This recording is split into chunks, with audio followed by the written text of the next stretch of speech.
जे पत्र आहे त्या पत्राकडे आपण जाऊया आणि जेव्हा कधी योहानाचं पत्र आपण वाचतो त्याच्याकडे आपण पाहतो तर हा जो शब्द आहे प्रीती हा शब्द वारंवार तुम्हाला आढळतो. विशेष करून त्याचं शुभवर्तमान असो किंवा त्याची पत्र असोत या पत्रांमध्ये तो वारंवार या शब्दाचा वापर करतो प्रीतीचा. आणि जेव्हा जेव्हा त्याने प्रीती हा शब्द वापरलेला आहे तेव्हा तेव्हा त्याचं ग्रीकमध्ये जे शब्द आहे तो अगापे म्हणून वापरलेला आहे. तर जेव्हा जेव्हा हा अगापे येत आहे अगापे म्हणजे ही अशी प्रीती जी ख्रिस्तानं मंडळीवर केलेली आहे. आणि त्या दृष्टिकोनातून आज आपण काय करूया, शिकत असताना आजच्या या महत्त्वपूर्ण दिवशी देवाचं गौरव करत असताना मंडळीला नेमका काय संदेश आहे, मंडळीला प्रभूचं वचन नेमकं काय सांगत आहे प्रीती संदर्भात त्याकडे आपण लक्ष देऊ. योहानाचं पहिलं पत्र आहे आणि तुम्हाला आश्चर्य वाटेल की जेवढ्या जास्त वेळेस योहानाच्या शुभवर्तमानामध्ये प्रीती या शब्दाचा वापर केलेला आहे तितक्याच मोठ्या प्रमाणात योहानाच्या पत्रांमध्ये प्रीती या शब्दाचा वापर केलेला आहे. आणि तो वारंवार प्रीती संदर्भात बोलत आहे, मंडळीला जे उत्तेजन देत आहे तेही प्रीती संदर्भात आहे. जर तुम्ही योहानाचं पहिलं पत्र बघितलं आणि त्याचा पहिला अध्याय आणि पहिल्या 2 वचनापासून बघितलं तर आपण पौलाची जी पत्र पाहतो, पौलाची पत्र स्पेसिफिकली कुठल्या तरी मंडळीसाठी आहे आणि मंडळीला उद्देशून आहेत किंवा मंडळीच्या कुठल्या प्रांतासाठी आहेत, विशेष करून कलसेचा प्रांत, गलतियाचा प्रांत. तर अशा प्रांतामध्ये ज्या मंडळी आहेत त्यांना उद्देशून लिहिलेली पत्र आहेत. म्हणजे पौलाची जी एपिस्टल ज्याला आपण म्हणतो ती मंडळीला उद्देशून आहेत. पेत्राची ज्यावेळेस आपण पत्र पाहतो तर पेत्र जो लिहितो त्यावेळेस तो समुदायाला लिहितो, म्हणजे जे ख्रिस्तामध्ये विश्वासणारे आहेत, विशेष करून जे यहुदियातून प्रभूकडे आलेले लोक आहेत, पेत्र त्यांना लिहित आहे. पेत्र त्याहून पलीकडे जाऊन जे जुडायझर्स आहेत, विशेष करून ते थोडेसे डायलमामध्ये आहेत की येशू ख्रिस्त हा देवाचा पुत्र आहे नाही आहे, तो मसीहा म्हणून आलेला आहे नाही आलेला आहे. तर अशा डायलमामध्ये आहेत पेत्र, त्यांना पण उद्देशून त्याची पत्र लिहितो. योहान जो आहे, योहान हा एकदम ब्रॉड वेनं पत्र लिहित आहे. म्हणजे ब्रॉड कसा काय त्याचा दृष्टिकोन आहे, तर जे कोणी विश्वासणारे या जगभरात पसरलेले आहेत तर त्यांना उद्देशून तो पत्र लिहित आहे. आणि त्या कालखंडामध्ये आपण ज्यावेळेस योहानाचा कालखंड पाहतो, तो पत्र लिहित आहे त्या कालखंड असो किंवा प्रगटीकरणाचा कालखंड असो, योहान जो आहे तो जी परिस्थिती आजूबाजूची आहे, जी पॉलिटिकल परिस्थिती आहे ती काय फारशी चांगली नाही आहे, फार विचित्र परिस्थिती आहे. मंडळीचा सर्व ठिकाणी छळ चालू आहे, पेत्राला मारलेला आहे, पॉल तोपर्यंत गेलेला आहे, त्यानंतर ह्याला पकडलेला आहे, ह्याला जेल झालेली आहे.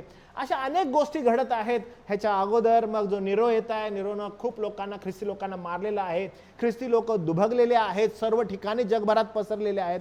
आणि अशा या परिस्थितीमध्ये तो मंडळीला काही गोष्टी सांगत आहे ज्या महत्त्वपूर्ण आहेत. आज ज्यावेळेस आपण त्या कालखंडाविषयी विचार करतो, आजची जी परिस्थिती आहे जी पॉलिटिकल वाईज आपण बघितली ती काही एवढी चांगली ख्रिस्ती समाजासाठी नाही आहे, ख्रिस्ती विश्वासासाठी. त्यामुळे ज्यावेळेस आपण हे पत्र वाचतो आणि जे विश्वासणारे लोक आहेत त्यांना तो जे काही लिहू इच्छित आहे ते फार महत्त्वाचं आहे. आज आपण मंडळी म्हणून ते समजायला पाहिजे का आज ह्या पत्राच्या दृष्टिकोनातून किंवा संदेशाच्या दृष्टिकोनातून आपल्याला पुन्हा विचार करण्याची गरज आहे, पुन्हा वचनाकडे जाण्याची गरज आहे, पुन्हा पारखण्याची गरज आहे की ज्यावेळेस हे उत्तेजन तुम्हाला आणि मला देण्यात येत आहे ते उत्तेजन कसलं आहे, तर प्रीती संदर्भात आहे. तर थोडंसं समजून घेऊया की या ठिकाणी तो काय म्हणत आहे. आपण योहानाचं पहिलं पत्र जे आहे ते काढलेलं आहे, दुसरा अध्याय जो आहे तोही आपण काढलेला आहे आणि त्याच्यामध्ये तो सुरुवात करत आहे बघा. तो असं म्हणतो, आपण त्याच्या आज्ञा पाळल्या म्हणजे आपण त्याला ओळखतो असे कळून येते. आणि ज्या वेळेस आपण हे पाहतो की त्याच्या आज्ञा पाळल्या म्हणजे आपण त्याला ओळखतो असं कळून येतं, तो सुरुवातच करत असताना असं ज्यावेळेस बोलतो त्यावेळेस सिमिलरली प्रभू येशू ख्रिस्त म्हणजे योहानाच्या शुभवर्तमानामध्ये काही गोष्टी, काही त्याची शब्द वचनं जी आहेत ती अशाच प्रकारे आहेत असं तुम्हाला आढळेल, काहीही वेगळं नाहीये. तो पत्र लिहित आहे, शुभवर्तमानही त्यानं लिहिलेलं आहे, येशूनं ज्या ज्या गोष्टी तो हयात असताना बोललेला आहे, योहान जवळ राहून ते ऐकत आहे. येशू ख्रिस्ताचं स्वर्गारोहण झाल्यानंतर ज्यावेळेस शुभवर्तमान लिहित आहे तो त्या गोष्टी नमूद करत आहे. आणि जेव्हा तो नमूद करत आहे सिमिलर टाईप मध्ये आपल्याला काही गोष्टी दिसत आहेत. उदाहरणामध्ये बघा तो असं म्हणतो या ठिकाणी, आपण त्याच्या आज्ञा पाळल्या म्हणजे आपण त्याला ओळखतो असे कळून येते, म्हणजे तो प्रभू येशू ख्रिस्ताविषयी बोलत आहे. अशाच प्रकारची शिकवण शुभवर्तमानामध्ये आपल्याला आढळते. आपण जाऊया योहानाचं शुभवर्तमान आणि त्याच्यामध्ये काही गोष्टी आहेत त्या संदर्भातही तोच म्हणत आहे, अशाच गोष्टी संदर्भात आहे. आपण पाहूया जरासं 10वा अध्याय बघा, जरासा 10वा अध्याय योहानाचा आणि 10व्या अध्यायामधील ज्यावेळेस आपण वचन पाहतो तर त्यामध्ये काय लिहिलेलं आहे बघा. 3रं वचन, आज जर तुम्ही काळा मथळा त्याचा बघितला तिथे लिहिलेला आहे उत्तम मेंढपाळ म्हणून, आणि उत्तम मेंढपाळा संदर्भात आहे. काय म्हणत आहे बघा योहान, येशू ख्रिस्त त्या ठिकाणी असं बोलत आहे. योहानाचं शुभवर्तमानामध्ये योहान लिहित आहे, त्याला द्वारपाळ दार उघडतो, मेंढरे त्याची वाणी ऐकतात, तो आपल्या मेंढरास ज्याच्या त्याच्या नावानं हाक मारतो आणि त्यांना बाहेर काढतो. हे कोण बोलत आहे? खुद्द प्रभू येशू ख्रिस्त बोलत आहे, पण लिहित कोण आहे? योहान. आणि योहान हे सगळ्या गोष्टी रिकलेक्ट करून शुभवर्तमानामध्ये मांडत आहे येशू ख्रिस्त काय काय बोललेलं आहे. एवढंच नाही बरं का, याच अध्यायामध्ये आपण ज्यावेळेस खाली येतो आणि 27वं वचन वाचतो, प्रभू येशू ख्रिस्त पुन्हा एकदा आठवण करून देतो. तो असं म्हणतो, माझी मेंढरे माझी वाणी ऐकतात, मी त्यास ओळखतो व ती माझ्या मागे येतात. म्हणजे हा इतरांसंदर्भात बोलत नाहीये, पर्टिक्युलरली जे त्याची मेंढरं आहेत, जे त्याचे आहेत, निवडलेले आहेत, वेगळे केलेले आहेत, त्यांच्या संदर्भात बोलण्यात येत आहे. येणाऱ्या दिवसामध्ये ह्या सर्व जी वचनं आहेत ही मंडळी संदर्भातली वचनं आहेत, ही मंडळी विषयातली वचनं आहेत. आणि त्यामुळं माझी मेंढरे माझी वाणी ऐकतात असं ज्यावेळेस म्हणण्यात येतं, पर्टिक्युलरली तो समुदाय आहे जी त्याची मेंढरं आहेत. आणि म्हणून ज्यावेळेस आपण बघा 4 दिवस आपण ज्यावेळेस नसरापूरमध्ये होतो आणि आपण जो विषय घेतलेला होता शुद्धीकरणासंदर्भात, ज्याला सँक्टिफिकेशन म्हणतात, ज्याला पवित्रीकरण म्हणतात, जे तुम्ही त्या ठिकाणी उपस्थित होता, आपला खूप मोठा फोकस होता की आपलं जे व्यावहारिक जीवन आहे, व्यावहारिक जीवनामध्ये कशा रीतीनं प्रभूची वचनं आपल्या जीवनामध्ये आपण आत्मसात करावी, कशा रीतीनं प्रभूची वचनं आपण जगावी आणि कशी ती जगण्यासाठी आपण बांधील आहोत, जे विश्वासणारे आहेत, जे वेगळे केलेले आहेत, जे नेमलेले आहेत. आणि ज्यावेळेस आपण ही वचनं वाचतो त्यावेळेस आपल्याला कळतं की अरे आम्ही जे शिकत आहोत किंवा आम्ही जे शिकलेलो आहोत त्यामध्ये आम्हाला वारंवार असं सांगण्यात येत आहे की माझी मेंढरं माझी वाणी ऐकतात, माझी मेंढरं माझी वाणी ऐकतात, ते माझ्या आज्ञा पाळतात. ओके, एवढं इथंच नाही, आता थोडंसं अजून तुम्ही 1-2 पानं जर पलटी केले आणि 13व्या अध्यायात गेले तर तुम्हाला काय काय दिसतं बघा. अध्याय 13 ज्यावेळेस आपण जातो आणि येशू ख्रिस्त शिष्यांचे पाय धुतो, त्या ठिकाणीही प्रभू येशू ख्रिस्त जो आहे तो शिष्यांना योहानाच्या शुभवर्तमानात सांगते की पहा मी या ठिकाणी आलेलो आहे आणि मी तुमचे पाय धुत आहे, मी सेवा करून घ्याव्यास नाही तर सेवा कराव्यास आलेलो आहे, असं तो बोलून ज्यावेळेस पुढे जातो, शिष्य म्हणतात की आता हा मला सोडून जाणार आहे, कुठं जाणार माहीत नाही, खूप अस्वस्थ झालेले आहेत, ते अस्वस्थ झालेले आहेत. तर तो म्हणतो 14व्या अध्यायामध्ये 1ल्या वचनामध्ये, तुमचं अंतःकरण अस्वस्थ होऊ नये, तुम्ही प्रभूवर विश्वास ठेवा, माझ्यावर विश्वास ठेवा. तो त्यांना अभिवचन देत आहे, तो त्यांना सांगत आहे पहा तुम्ही माझी मेंढरं आहात, मी तुम्हाला सोडणार नाहीये, मी थोडा वेळ आता तुमच्याजवळ असणार आहे, मी निघून जाणार आहे, पण मी तुम्हाला कायमचं सोडणार नाहीये, मी तुमच्याजवळ सदैव असेन. ही सगळी अभिवचनं ही त्याच्या लोकांसाठी आहेत, त्याच्या मेंढरांसाठी आहेत, सर्वांसाठी नाही आहेत. जे तुम्ही आणि मी या ठिकाणी उपस्थित आहोत, आपला फोकस जो आहे तो त्याची मेंढरं, त्याचे लोक, त्याच्या लोकांसंदर्भात जे हरवलेले आहेत, जे त्याचे आहेत, जे पश्चातापपूर्वक प्रभूकडे आलेले आहेत. म्हणजे हे जी वचनं आहेत हे समविश्वासू बंधूंसाठी आहेत, ही सर्वांसाठी नाही आहेत. म्हणजे आज जर समजा आपण रोडवर उभं राहिलं आणि म्हटलं अरे हे वचन तुझ्यासाठी आहे, असं नाही होऊ शकत. दिस इज पर्टिक्युलरली फॉर दोज जे त्याचे आहेत. आणि मग आता आपण थोडं पुढे गेल्यानंतर आपण थोडं पाहणार आहोत जे त्याचे आहेत त्यांच्या संदर्भात प्रभूचं वचन काय म्हणत आहे. लक्षात ठेवा, इथं तुम्ही सगळेजण बसलेले आहात, तुम्हाला कदाचित असं वाटत असेल की आम्ही उन्नती बायबल चर्चचे मेंबर आहोत, आम्ही या ठिकाणी आलेलो आहोत उन्नती बायबल चर्च. सर्वच त्याचे आहेत का? चर्च, या चर्चच्या नावाखाली आम्ही एकत्र आहोत, आम्ही सर्वच त्याचे आहोत का? नाही बरं का. जे त्याचे आहेत त्यांची ओळख कशी पटवायची, म्हणून आज जे आपण या ठिकाणी बसलेलो आहोत, ओके, कदाचित उन्नती बायबल चर्च एक जस्ट नाव आहे. आम्ही प्रारंभापासून हे म्हटलेलं आहे की उन्नती हे फक्त एक नाव आहे, अजून दुसरं काही नाही आहे. देवबाप या नावाचा केवळ उपयोग करून घेत आहे आणि आम्ही एक माती आहोत. देवबापाला वाटलं की या मातीचा वापर करून घ्यावा, देवबापाने या मातीचा वापर केला. जेव्हा देवबापाला वाटलं की या मातीचा वापर पूर्ण झालेला आहे, ही माती समाप्त होऊन जाईल. त्यामुळं हे एक नाव आहे. एक्झॅक्टली तुम्ही त्याचे आहात का, हाच प्रश्न आहे. ओके, आम्ही त्या मंडळीचे आहोत, आम्ही या चर्चचे आहोत, आम्ही या टॅगचे आहोत, ते सगळं बाजूला राहू दे. आज महत्त्वाचा हे प्रश्न आहे की आम्ही त्याचे आहोत का, आणि जर त्याचे आहोत तर ओळखायची कशी. प्रभू येशू ख्रिस्त शुभवर्तमानामध्ये ते असं म्हणतो, माझी मेंढरं माझी वाणी ऐकतात.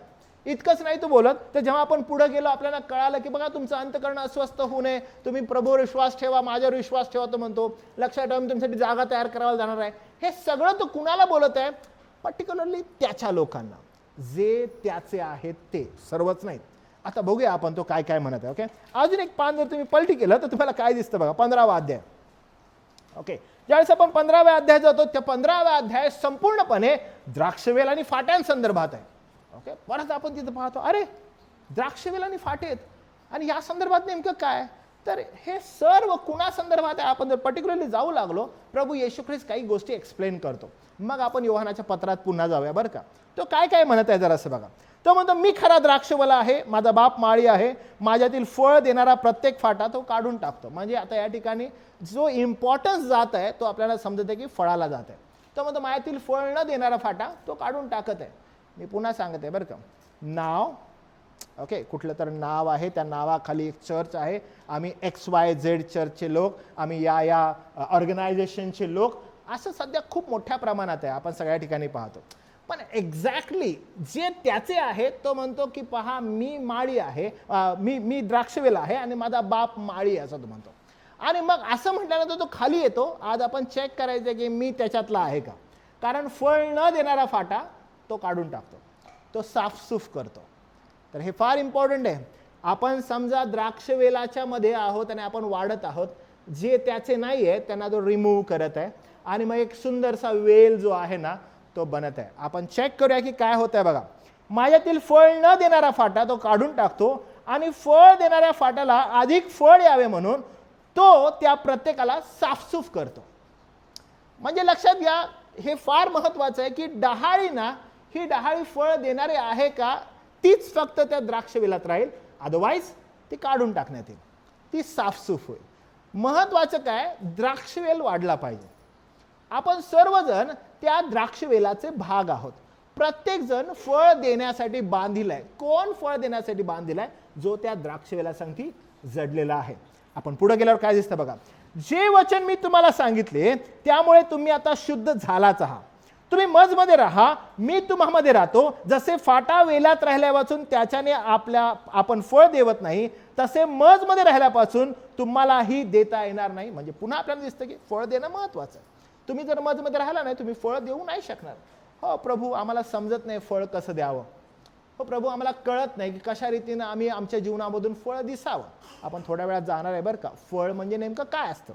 बघा पुढे काय लिहिलं आहे. पुन्हा तो म्हणतो, कोणी मजमध्ये राहिला नाही तर त्याला फाट्या बाहेर टाकतात व तो वाळून जातो. मग त्यास गोळा करून अग्नीत टाकतात व ते जळून जाते. लक्षात घ्या, महत्वाचं असं आहे की वेल आहे, वेलामध्ये जर तो फाटा आहे आणि तो फळ देत नाही, त्याला काढतात, टाकून देतात, आणि मग त्याला जमा करतात आणि अग्नीत टाकतात. आपलं फार इम्पॉर्टंट फोकस असणं आवश्यक आहे. काय मी फळ देत आहे, मला स्वतःला चेक करायला पाहिजे. जर मी त्याचा आहे तर बाय डिफॉल्ट माझ्यातून फळ येणं अत्यावश्यक आहे, आणि ते चेक होणं गरजेचं आहे की काय माझ्या जीवनातून फळ येत आहे का. मी पुन्हा सांगत आहे बघा, कोणी असं म्हणू नये की ना, तुम्हाला सांगतो मी, आम्ही गेले 5 वर्ष पास्टर क्ले पावळ्यांच्या चर्चमध्ये आहोत, 4 वर्ष क्ले पावळ्यांच्या चर्चमध्ये आहोत. आम्ही पुण्याच्या चर्चमध्ये बंधू स्नेहल जे आहेत ते आम्हाला लीड करत आहेत फ्रॉम लास्ट 1 इयर, आणि आम्ही एकदम सेक्युअर आहोत, आम्ही एकदम जबरदस्त आहोत. लक्षात घ्या, चेक करणं गरजेचं आहे. प्रत्येकानं पारख करणं गरजेचं आहे की काय आम्ही फळ देत आहोत का. आम्ही XYZ पाळकाच्या चर्चमधले आहोत, आम्ही या मोठ्या बॅनरच्या चर्चमध्ये आहोत, आम्हाला हा लीड करत आहे, आम्हाला तोच आमचा देव झालेला आहे. नाही, तुम्हाला काय करावं लागेल, तुम्हाला प्रत्येकाला पारख करावे लागेल, काय मी फळ देत आहे का. आणि ते फळ कसं आहे बघा. प्रभू येशू ख्रिस्त काय म्हणतो योहानाच्या शुभवर्तमानामध्ये, आणि लगेच योहानाच्या पत्रामध्ये पण योहान त्याविषयी पुन्हा बोलत आहे. तो पुन्हा काय म्हणतो बघा, तो म्हणतो, कोणी मजमध्ये राहिला नाही तर त्याला फाट्या बाहेर टाकण्यात येते, तो वाळून जातो. मग त्यास गोळा करून अग्नीत टाकतात व ते जळून जाते. तुम्ही मजमध्ये राहिला व माझी वचने तुम्हामध्ये राहिली तर जे तुम्हाला पाहिजे असेल ते मागा, म्हणजे तुम्हाला प्राप्त होईल. म्हणजे काय बरं, माझी वचनं तुम्हामध्ये राहिली तर तुम्ही जे काही मागाल ते तुम्हाला मिळेल. म्हणजे काय मिळेल, काय आम्हाला प्रभू अजून कळत नाही, आम्हाला अजून समजावून सांग. प्रभू आपल्याला काय म्हणतो बघा, तुम्ही विपुल फळ दिल्याने पित्याचे गौरव होते आणि तुम्ही माझे शिष्य व्हाल. म्हणजे पुन्हा एक्सपेक्टेशन असं आहे की तुम्ही फळ देणारे असले पाहिजे. अरे वारंवार आम्हाला फळ द्यायला सांगण्यात येते, वारंवार आम्हाला बोलण्यात येते की मागणी आहे, फळ दिसायला पाहिजे, फळ मिळायला पाहिजे. अरे प्रभू, फार अवघड आहे, आम्हाला अजून कळत नाहीये, आम्हाला अजून समजावून सांग. वचन पुन्हा पुढे जाऊन म्हणतं बघा, जशी पित्याने माझ्यावर प्रीती केली तशी मीही तुम्हावर प्रीती केली आणि तुम्ही माझ्या प्रीतीत राहा. तो म्हणतो पित्यानं माझ्यावर प्रीती केली, मी पित्यावर प्रीती केली, मी तुम्हावर प्रीती केली, आणि तो म्हणतो तुम्ही माझ्यामध्ये राहा म्हणजे तुम्ही प्रीती कराल. आता थोडीशी क्लॅरिटी येते बरं का. फळ देणं म्हणजे एक्झॅक्टली प्रभू काय आहे बरं, आम्हाला थोडं अजून समजावून सांग. फळ म्हणजे नेमकं काय आहे. लक्षात घ्या, अनेकदा आपल्याला ना ह्या फळासंदर्भात कळत नाही. फळ देणं म्हणजे एक्झॅक्टली काय असतं. अनेकांना फळ देणं म्हणजे बाहेर जाऊन काहीतरी आत्म्याची फळं असतात ना, तशा प्रकारे मी दर्शवावं हा उद्देश असतो. म्हणजे जर माझ्यावर नम्रपणा नाही, नम्रपणा मी दर्शवावा. माझ्यामध्ये सहनशीलता नाही, मी सहनशीलता दर्शवावी. आणि अनेक जण ती कृतीत उतरवायला जात आहेत आणि मुखवटे धारण करतात. तर अशा प्रकारे खूप मोठ्या प्रमाणात गोंधळ चालू आहे. एक्झॅक्टली प्रभू त्याविषयी म्हणत आहे का. बघा प्रभू अजून पुढे जाऊन काय म्हणते, या फळाविषयी आहे का. 10 वचन, जसा मी आपल्या पित्याच्या आज्ञा पाळून त्याच्या प्रीतीत राहतो, तसे तुम्ही माझ्या आज्ञा पाळाल तर माझ्या प्रीतीत राहाल. तुम्ही बघा आता तो काय म्हणत आहे, माझ्या आज्ञा पाळा असं तो म्हणत आहे. प्रभू येशू ख्रिस्त म्हणत आहे आज्ञा पालनासंदर्भात बोलत आहे. तो काहीतरी तो आज्ञा पालनासंदर्भात बोलत आहे. पहिला तो फळासंदर्भात बोलत आहे, आता आज्ञा पालनासंदर्भात बोलत आहे. आणि जर तुम्ही नोट केला असेल की फ्रॉम लास्ट आवर सेमिनार आपण वारंवार या ओबिडियन्स विषयी शिकत होतो. तुम्हाला आठवतं, आपण एक जे नव्हते त्यांना पण मी थोडंसं रिकलेक्ट करतो. ॲज सून ॲज, ठीक आहे, ॲज सून ॲज तुम्हाला तारण प्राप्ती होते, तो तुम्हाला प्रभू येशू ख्रिस्ताद्वारे जो देव जो पिता आहे तो तुम्हाला न्यायी ठरवतो. आणि ॲज सून ॲज तो तुम्हाला न्यायी ठरवतो, तो तुम्हाला स्वतंत्र करतो. तुम्हाला ज्यावेळेस पापाच्या बंधनातून स्वतंत्र केलेला आहे, ज्यावेळेस तुम्ही मुक्त झालेला आहात, त्यानंतरचा जो प्रवास आहे, जो गौरवामध्ये आपण परावर्तित होणार आहे, प्रभू येशू ख्रिस्तासारखं बनणार आहे, आपलं शरीर येशू ख्रिस्तासारखं बनणार आहे, ज्याला ग्लोरिफिकेशन म्हणतात. हा जो प्रवास आहे, या प्रवासाला सँक्टिफिकेशन म्हणतात. सँक्टिफिकेशन म्हणजे पवित्रीकरणात जाणं. आणि हे पवित्रीकरणाचा हा जो प्रवास आहे ना, या प्रवासाकडे मला तुम्हाला न्यायचं आहे की तुम्ही आणि मी प्रत्येक जण ज्या तुम्हाला आणि मला न्यायी ठरवलेलं आहे, जे तुम्ही इथं बसलेले आहात, आणि जर तुमचं तारण झालेलं आहे, जर तुम्हाला न्यायी ठरवलेलं आहे, तर तुम्ही या पवित्रीकरणाच्या प्रवासामध्ये आहात आणि तुम्ही आता चालत आहात. जेव्हा तुम्ही या पवित्रीकरणाच्या प्रवासात चालत आहात, तर स्वतःला चाचपडून पाहणं गरजेचं आहे की काय मी पवित्रीकरणाच्या प्रवासात चालत आहे का. आणि जर मी चालत आहे तर मागणी काय आहे, मागणी अशी आहे की तुमच्या जीवनातून फळं दिसत आहेत का. आणि मग आपण म्हणतो फळं, कोणती फळं बरं.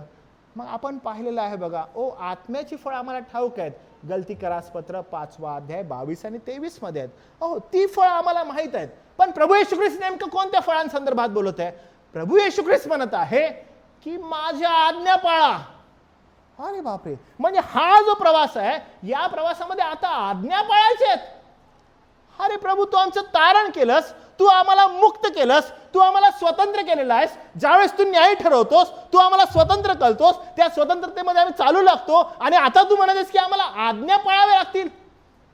अरे प्रभू, नाही का तू सर्व नियम सर्व विधी वधस्तंभावर पूर्ण केलेस, आणि आता आम्ही कसल्या आज्ञा पाळाव्या म्हणतोस तू. वचन काय म्हणतं, 11 वचन असं म्हणतं, माझा आनंद तुम्हामध्ये असावा व तुमचा आनंद पूर्ण व्हावा म्हणून मी तुम्हास या गोष्टी सांगितलेल्या आहेत. तो म्हणतो माझा आनंद आहे आणि तो आनंद पूर्ण व्हायला पाहिजे. तो आनंद पूर्ण कसा होईल बरं. परत बघा, जशी मी तुम्हावर प्रीती केली तशी तुम्ही एकमेकावर प्रीती करावी, अशी माझी आज्ञा आहे. एकदम प्राईम फोकस्ड असणारं हे प्रभूचं वचन आहे. आज आपण सगळ्यात इम्पॉर्टंट गोष्ट जर कोणती पारखून घ्यायची आहे ती ही आहे की मंडळी, तुमची जर प्रभूवर प्रीती असेल तर तुम्ही एकमेकावर प्रीती करा. आणि ही आज्ञा आहे. प्रभूची आज्ञा काय, वचन असं म्हणतं, जशी मी तुम्हावर प्रीती केली तशी तुम्ही एकमेकावर प्रीती करावी, अशी आज्ञा. आपण मागासपासून बघत आहे बघा की अरे आम्हाला फळ द्यायचंय, आम्हाला फळ द्यायचंय, आम्हाला फळ द्यायचंय. फळाची सुरुवात कुठून आहे. हे मंडळी, आज्ञा अशी आहे की मंडळीमध्ये तुम्ही एकमेकावर प्रीती करावी. आणि आपण म्हणतो अहो पाळक साहेब, आम्ही हे प्रीतीवर खूप ऐकलेलं आहे, आम्हाला प्रीती कशी करायची ना ते माहीत आहे, आणि हे प्रीतीचं फळ जे आहे ना ते आम्हाला एकदम म्हणजे आपण म्हणतो ना गाळून पिलेलं आहे, आम्ही खूप प्रीती करतो, आम्हाला प्रीती, तुम्ही बोला आम्ही प्रीती करायला तयार आहे. लक्षात घ्या, प्रभू येशू ख्रिस्त या ठिकाणी मंडळीला प्रीती करायला सांगतो. ती प्रीती नेमकी कशी आहे तो म्हणतो जशी मी तुम्हावर प्रीती केली. आणि ज्यावेळेस आपण प्रभू येशू ख्रिस्ताकडे जातो आणि प्रभू येशू ख्रिस्ताच्या प्रीतीकडे जातो, त्यावेळेस प्रभू येशू ख्रिस्ताची प्रीती मंडळीवर निस्वार्थी आहे.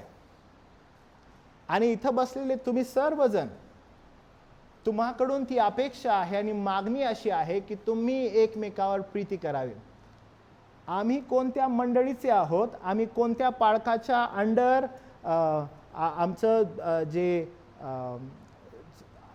काय म्हणतो आपण पालकत्वामध्ये आहोत, पालक कोणत्या दृष्टिकोनातून आम्हाला चालवत आहेत, शेपर्डिंग कसं चालू आहे, हो हे सगळं जे आहे ना हे मायने नाही होत आहे. मायने काय होत आहे, काय ख्रिस्तानं जशी मंडळीवर प्रीती केली तशी तुम्ही एकमेकावर प्रीती करता का, ती मागणी आहे. एवढंच नाही, आता बघा एवढंच तो बोलत नाही, पुढं काय म्हणतो बघा. तो असं म्हणतो आपल्या मित्राकरिता आपला प्राण द्यावा यापेक्षा कोणाची प्रीती मोठी नाही. मी तुम्हाला जे काही सांगतो ते तुम्ही कराल तर तुम्ही माझे मित्र आहात. मी आतापासून तुमचा दास तुम्हाला दास म्हणत नाही, कारण धनी काय करतो हे तर दासाला ठाऊक नसते, पण मी तुम्हाला आता मित्र म्हटलेला आहे, कारण जे काही आपल्या पित्यापासून मी ऐकून घेतले आहे ते सर्व मी तुम्हाला कळवलेले आहे. मी एवढी प्रीती तुम्हावर केलेली आहे. एव्हरीथिंग, जे गहन, जे गुपित, जे काही होतं ते सर्व मी तुम्हाला सांगितलेलं आहे, कारण मला जे काही आवश्यक होतं माझी प्रीती मी तुम्हावर पूर्णपणे ओसंडून टाकलेली आहे. आता हीच गोष्ट खुद्द योहान त्याच्या पत्रामध्ये कशी मांडत आहे आपण जरासं बघूया. आता योहानाच्या पत्रात आपण परत जाऊ. आता तुम्हाला ह्याचा बॅकग्राऊंड समजलेला आहे आणि मग समजून येईल बघा. तो असं म्हणतो, 3रं वचन, आपण त्याच्या आज्ञा पाळल्या म्हणजे आपण त्याला ओळखतो हे आपणास कळून येते. मला त्याचे ज्ञान आहे असे म्हणून त्याच्या आज्ञा जो मानत नाही तो लबाड आहे आणि बघा त्याच्या ठाई सत्य नाही. तो कसा आहे, तो लबाड आहे. आणि आज्ञा काय आपण पाहिले की जशी मी तुम्हावर प्रीती केली तशी तुम्ही एकमेकावर प्रीती करा. आणि जो ही आज्ञा पाळत नाही तो कोण आहे, तो लबाड आहे. मंडळी, मी पुन्हा तुम्हाला सांगतो की मंडळीमध्ये ज्यावेळेस आपण या ठिकाणी एकत्र येतो, तुम्हामध्ये एकमेकावर प्रीती असणं अत्यावश्यक आहे, कारण ती मागणी आहे आणि ते फळ आहे. जर तुम्ही प्रभूचे आहात तर तुमच्या जीवनातून प्रगट होणारं सर्वात उत्तमातलं उत्तम फळ जर कोणतं आहे तर तुमची एकमेकावर प्रीती आहे. इतरांसारखी नाही बरं का, जशी ख्रिस्तानं मंडळीवर केली तशी. मी तुम्हाला एक उदाहरण देतो. खरा विश्वास जो आहे किंवा खरं जे आज्ञापालन आहे ते आज्ञापालन सदैव आपण म्हणतो ना की माझ्या वडिलांवर प्रीती आहे. उदाहरणाखातर बरं का, माझ्या वडिलांवर कसं ओळखणार बरं माझ्या वडिलांवर प्रीती आहे? माझ्या वडिलांवर प्रीती आहे हे कधी निदर्शनास येऊ शकतं, ज्या वेळेस वडील जे मला सांगत आहेत त्यांच्या आज्ञा पालनामध्ये मी आहे. माझे वडील मला काही बोलत आहेत आणि वडिलांकडे माझा कान आहे आणि वडील जे काही म्हणतात हो मी ऐकत आहे, मी ऐकत आहे, मी ऐकत आहे. मी ऐकणं आज्ञा पालनाकडे नाही जात. जे मला बोलत आहे, जे मला सांगत आहे ते ऐकून ज्यावेळेस मी कृतीत उतरत आहे तर तेव्हा ते आज्ञा पालनाकडे जात आहे. मागणी अशी आहे की जे तुम्ही ऐकत आहात ते आज्ञा पालनाप्रत नेणं आवश्यक आहे. कारण प्रीती आणि तुमचा विश्वास जर तुम्हाला काही प्रोड्यूस करतो तर ते फक्त एकच आहे आणि ते म्हणजे आज्ञापालन. आणि मागणी अशी आहे आज्ञापालन करायचं. आज्ञापालन कशाचं बरं, तर त्याच्या वचनाचं. आपण पुढे गेल्यावर पण कळतं बघा. आज्ञाधारकपणा बघा, आज्ञापालन किंवा आज्ञाधारकपणा तारणाचं मूळ नाहीये. ओके, आज्ञापालन किंवा आज्ञाधारकपणा तारणाचं मूळ नाही. याद्वारे तुम्हाला तारण मिळत नाही. आम्ही ना आज्ञापालन केलं, प्रभूनं सांगितलं की चर्चला आम्ही आलेलो आहोत, आम्ही बायबल वाचतो, आम्ही प्रार्थना करतो, हे तुमच्या तारणाचं मूळ नाही आहे. याद्वारे तुम्हाला तारण नाही मिळालेलं आहे. पण लक्षात घ्या, ज्या वेळेस तुम्ही आज्ञापालन करता त्या आज्ञापालनाद्वारे तुमच्या तारणाचा पुरावा जो आहे ना तो प्रगट होत आहे. म्हणजे तुमचं तारण झालेलं आहे त्याचा पुरावा जर कोणता आहे तर ते एकच आहे, आज्ञापालन. तुमच्या जीवनाद्वारे जर काही प्रदर्शित व्हावं एकच आहे, ते म्हणजे आज्ञापालन. आणि आपण पाहिलं आज्ञा काय, आज्ञा ही आहे की जशी ख्रिस्ताने मंडळीवर प्रीती केली तशी हे मंडळी तुम्ही एकमेकावर प्रीती करा. प्रीतीचे चिन्ह काय आहे? प्रीतीचे चिन्ह हे आहे की पहा ना ख्रिस्त कशी मंडळीवर प्रीती करतो. वारंवार तुम्हाला आणि मला त्या प्रीती संदर्भात सांगतो. मी हे उदाहरण सदैव मंडळीत देत असतो बरं का. या ठिकाणी जर कोण बसलेला आहे या कॉर्नरमध्ये आपल्या मंडळीमध्ये आणि त्या कॉर्नरमध्ये कोणतर बसलेला आहे आणि तुम्हाला जर एकमेकाचं नाव ठाऊक नाहीये, तुम्हाला जर एकमेकाच्या गरजा ठाऊक नाहीयेत, जर तुम्हाला एकमेकाचा आनंद ठाऊक नाहीयेत, तर तुमच्या प्रीतीवर फार मोठं प्रश्नचिन्ह आहे. तुम्ही ज्यावेळेस मंडळीत येत आहात तर मंडळीत कुणासाठी येत आहात? लक्षात घ्या, आपल्यासाठी प्रभूनं ख्रिस्तामध्ये केलेली ही तरतूद आहे. तरतूद काय आहे की तुमचं अंतःकरण अस्वस्थ होऊ नये, मी तुम्हाला एकटं सोडणार नाहीये, तुम्हाला एक कैवारी पाठवेन, तो तुम्हामध्ये येईल, तुम्हा बरोबर राहील. जे जे मी तुम्हाला आज्ञा पिलेलं आहे त्याची तो तुम्हाला आठवण करून देईल. ख्रिस्त म्हणतो पहा मी मंडळीची स्थापना करेन.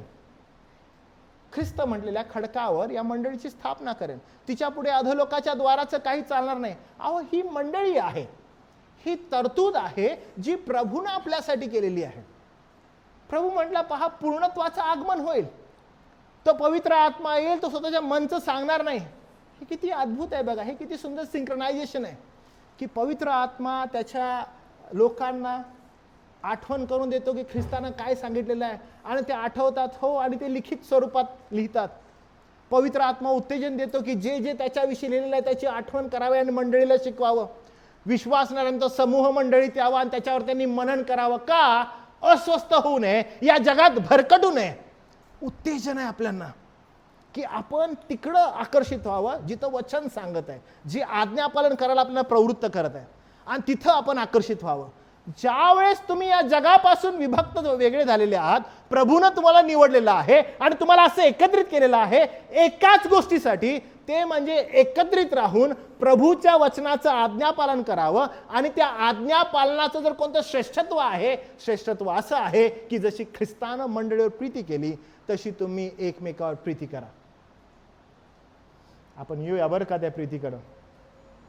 आपल्याला सांगण्यात येत आहे ख्रिस्ताला ओळखल्याचा जो पुरावा आहे तो एकच आहे आणि तो पुरावा काय आहे की तुम्ही आणि मी आज्ञाधारकपणानं जीवन जगावं. आपण आपल्या आज्ञा पाळल्या यावरून आपल्याला कळून येते की आपण त्याला ओळखतो.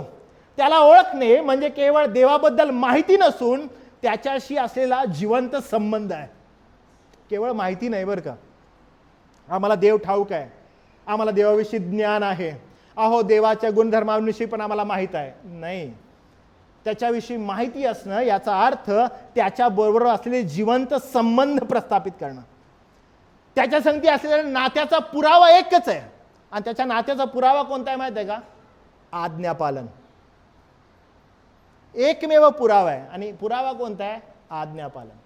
तुमची ज्याच्यावर प्रीती आहे तुम्ही त्याच्या आज्ञा पाळता. तुमची ज्याच्यावर प्रीती आहे त्याचा शब्द तुम्ही खाली पडू देत नाही. तुमची ज्याच्यावर प्रीती आहे त्याचा आवाज ऐकण्यासाठी तुमचे कान आसुरलेले असतात. कारण का? तुमची प्रीती आहे त्याच्यावर. आणि जेव्हा तुम्ही म्हणता आमची प्रभूवर प्रीती आहे तर प्रभूच्या वचनांकड वारंवार तुमचा कान असतो की प्रभू आम्हाला काय सांगत आहे. आणि जेव्हा तुम्ही म्हणता प्रभू आम्हाला काय सांगत आहे तिकडच तुम्ही आकर्षित होता. आज्ञा पालनाचा याहून मोठा पुरावा दुसरा कोणताच नाहीये की तुम्ही प्रभूच्या वचनासाठी एकदम जास्त आतुर असता. तुमची इच्छा असते की प्रभूचं वचन आम्हाला ऐकायचं. कारण का? आम्हाला त्या प्रभूच्या वचनाचं आज्ञापालन करायचं आहे. कारण जशी प्रभूने आम्हावर प्रीती केली आम्ही त्यावर प्रीती करतो. तुम्ही पहा 10वा अध्याय आपण योहानाचा वाचला, त्याच्यामध्ये योहान काय म्हणतो? प्रभू येशू ख्रिस्ताने असं म्हटलेलं आहे, माझी मेंढरं माझी वाणी ऐकतात आणि मी माझ्या मेंढरांसाठी काय करतो? प्राण देतो. त्यानं ती प्रीती केलेली आहे. जी गरज आहे मेंढरांची ती गरज मेंढपाळाला ठाऊक आहे आणि तो मेंढपाळ म्हणतो I can do anything to save my ships. आणि तो त्यानं ते केलं का? ऍब्सोल्युटली केलं. त्यानं त्याच्या प्रीतीचं प्रमाण दिलं. एक्सपेक्टेशन असं आहे की काय मंडळी म्हणून किंवा एक इंडिव्हिज्युअल म्हणून मी त्याच्यावर प्रीती करत आहे आणि ती प्रीती कशी आहे? जशी त्यानं केलेली आहे. आता पुढे जाऊन अजून एक मागणी आहे बरं का. ती मागणी काय जराशी बघूया आपण. मागणी अशी आहे, 4थं वचन, मला त्याचे ज्ञान आहे असे म्हणून त्याच्या आज्ञा जो मानत नाही तो लबाड आहे. त्याच्या ठाई सत्य नाही. तुम्हाला आठवतं लबाड हे नाव कुणाचं आहे? हो, ॲब्सोल्युटली सैतानाचं आहे. आणि तो काय म्हणत आहे बघा, तो असं म्हणतो, जो कोणी तो कोणी असं म्हणतो मी त्याला ओळखतो, आणि जो कोणी त्याच्या आज्ञा पाळत नाही तो लबाड आहे, त्याच्या ठाई सत्य नाही. हे वचन स्पष्ट करते की केवळ बोलून मी विश्वासू आहे असं म्हणणं पुरेसं नाहीये. म्हणून मी स्टार्टिंग पासून म्हणत आहे, आम्ही विश्वासू आहोत. आम्ही काही जण असतात बघा की येऊन विचारतात की तुम्ही बिलीवर आहात का, तुम्ही बिलीवर आहात का, तुम्ही विश्वासू आहात का. मग कधी कधी तुम्ही म्हणा नाही आम्ही उन्नतीचे आहे, आम्ही काहीतरी आमचं वेगळं स्टँडर्ड आहे. वी क्रिएट असेल समथिंग ना, असं काहीतरी वेगळं आम्ही क्रिएट करत आहोत स्वतःला. लक्षात घ्या, अशा कोणत्याही भूलथापांमध्ये किंवा अशा कोणत्याही फॅन्टॅजीजमध्ये आपण कधी जाऊ नये. कधी आपण स्वतःला असं कुठल्या तरी टॅग खाली घेऊन जाऊ नये, आमच्यासारखं कोणच नाही, आणि आपण हळूहळू त्या गोष्टीकडे धाव घेऊ नये. लक्षात घ्या, अधिक जास्त प्रभूवरची असणारी प्रीती, अधिक जास्त देवाच्या वचनाचं आज्ञापालन, ते तुम्हाला अधिक जास्त नम्रतेकडे घेऊन जातं. आणि हे फार आवश्यक आहे. कधी कधी आपण म्हणू आम्ही खूप अभ्यास करतो, आम्ही बायबल स्टडी आमचा खूप असतो, आम्हाला आमचे पास्टर जे आहेत ते खूप चांगलं शिकवतात, आम्ही मग इथं गुरुवारी येत असतो, आम्ही शनिवारी येत असतो, आमचे आम्ही खूप जास्त वचनाचा अभ्यास करतो. लक्षात घ्या, खूप जास्त देवाच्या वचनाचं ज्ञान जर कुठल्या गोष्टीकडे आपल्याला न्यावं तर ते एकच आहे, ते म्हणजे नम्रतेकडे न्यावं.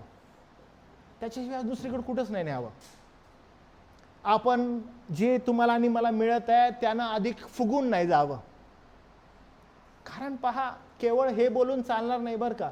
आम्ही विश्वासू आहोत आणि आम्ही विश्वासूपणे आम्ही ब्रदरन्स आहोत, आम्ही बिलिव्हर्स आहोत, आम्ही काही उन्नतीचा टॅग घेऊन आलेलो आहोत, ते हे फक्त चालणार नाहीये. तर चालणार काय आहे, योहान इथे एकदम ठामपणे सांगतो. ठामपणे काय सांगत आहे, जो आज्ञा पाळत नाही तो लबाड आहे.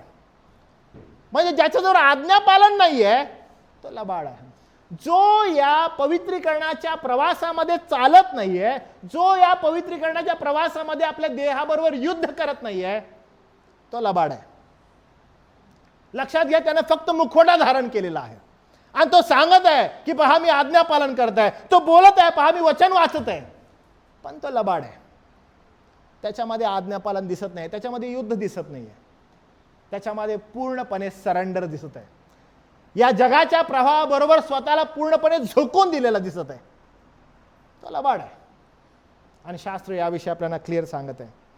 ख्रिस्ताला ओळखतो असे म्हणणारा पण त्याच्या आज्ञांना न जुमानणारा, तुम्हाला माहित आहे तो इतरांना फसवत नाहीये, तो स्वतः फसवत आहे स्वतःला. तो केवळ मुखाने बोलत आहे मी ख्रिस्ताला ओळखतो, तो केवळ मुखाने बोलत आहे मी ख्रिस्ताला जाणतो, पण त्याच्या आज्ञांना जुमानत नाही.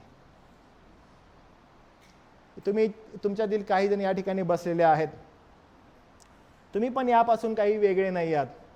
तुम्ही पण अनेक वेळेस म्हणत असाल की आम्ही ख्रिस्ताला ओळखतो, आम्ही ख्रिस्ती आहोत, पण जेव्हा प्रायोरिटीज देण्याची वेळ येते, जेव्हा प्राथमिकता देण्याची वेळ येते, अरे आपण खूप लांब असतो. मग त्यातून आपण मार्ग काढायला लागतो. नाही आम्ही ख्रिस्ती आहोत पण काही वेळेस, या वेळेस नाही जमणार, आम्ही ख्रिस्ती आहोत, इथं फक्त आम्हाला थोडंसं ॲडजस्ट करून घ्या, आम्हाला तिकडं ॲडजस्ट करून घ्या थोडंसं, आम्ही ख्रिस्ती आहोत पण आम्ही चर्चला येतो ना तेवढं काफी नाही आहे, इथं जरासं ॲडजस्ट करा, तिथं जरासं ॲडजस्ट करा. प्रियानो, इथे एकच गोष्ट आहे, गोष्ट अशी आहे, काय तुम्ही ख्रिस्ताचे आहात? हो आम्ही ख्रिस्ताचे आहोत. ओबिडियन्स आवश्यक आहे, वचनाचं आज्ञापालन आवश्यक आहे. ज्याच्याजवळ वचनाचं आज्ञापालन नाही तो फसवा आहे आणि तो लबाड आहे. तुम्हाला माहिती आहे कुणाला फसवत आहे? तो पाळकाला ठकवत नाही बरं का, तो स्वतःला ठकवत आहे, तो स्वतःला फसवत आहे. आणि तुम्हाला माहिती आहे तो डॅमेज कुणाला करत आहे? तो स्वतःला डॅमेज करत आहे. आणि हे कधीपासून चालू आहे? हे तेव्हापासून चालू आहे जेव्हापासून त्याने उघड कबुली दिलेली आहे की मी ख्रिस्ताचा आहे. आता तुम्ही विचार करा किती वर्ष झाले तो फसवत आहे. आता जर आपण अजून डीक केलं, you will be shock to know Bible त्याला काय म्हणतं. बायबल त्याला म्हणतं तो लबाड आहे. आपण अजून डीक केलं तुम्हाला समजेल. लबाड आहे, तुम्हाला माहित आहे लबाडाचा बाप कोण आहे? सैतान. त्यांचा बाप कोण आहे? हो, अरे आम्ही चर्चला येतोय. पाळक साहेब असं बोलू नका आम्हाला असं बोलू नका. आम्ही चर्चला येतो, आम्ही चर्चला बसतो. तुम्हाला माहिती आहे फळं नाही दिसत आहेत. तुम्ही काय करत आहात? तुम्ही फसवत आहात. कुणाला फसवत आहे? तुम्ही स्वतःला फसवत आहात. मी तुम्हाला सांगू, एक काम करा, बसलेल्या ठिकाणी चिमटा काढून घ्या स्वतःला आणि विचार करा की मी स्वतःला फसवत आहे का. That's the call. कारण मागणी ती आहे. 5वं वचन काय म्हणतं बघा. 5वं वचन असं म्हणतं, जो कोणी त्याच्या वचनाप्रमाणे चालतो. फार सुंदर रीतीने हे वचन म्हणतं बघा.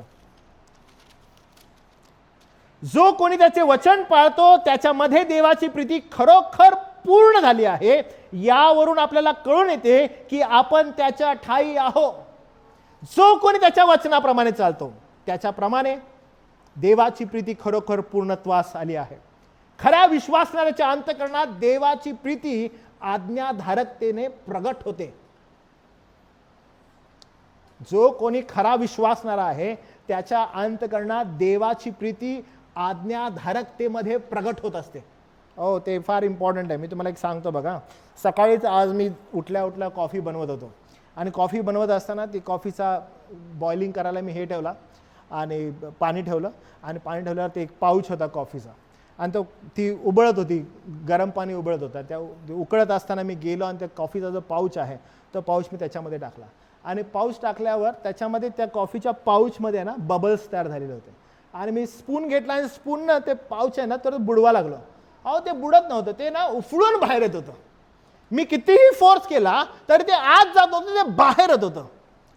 तुमच्यामध्ये जर ख्रिस्ताची प्रीती असेल ना, तुम्ही कितीही त्या प्रीतीला दाबण्याचा प्रयत्न करा, आज्ञा पालनाद्वारे ती बाहेर आल्याशिवाय राहणार नाही.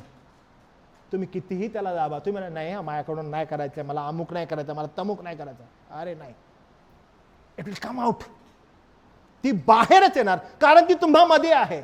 कसली प्रीती आहे ती? आज्ञा पालनाची. To follow his words.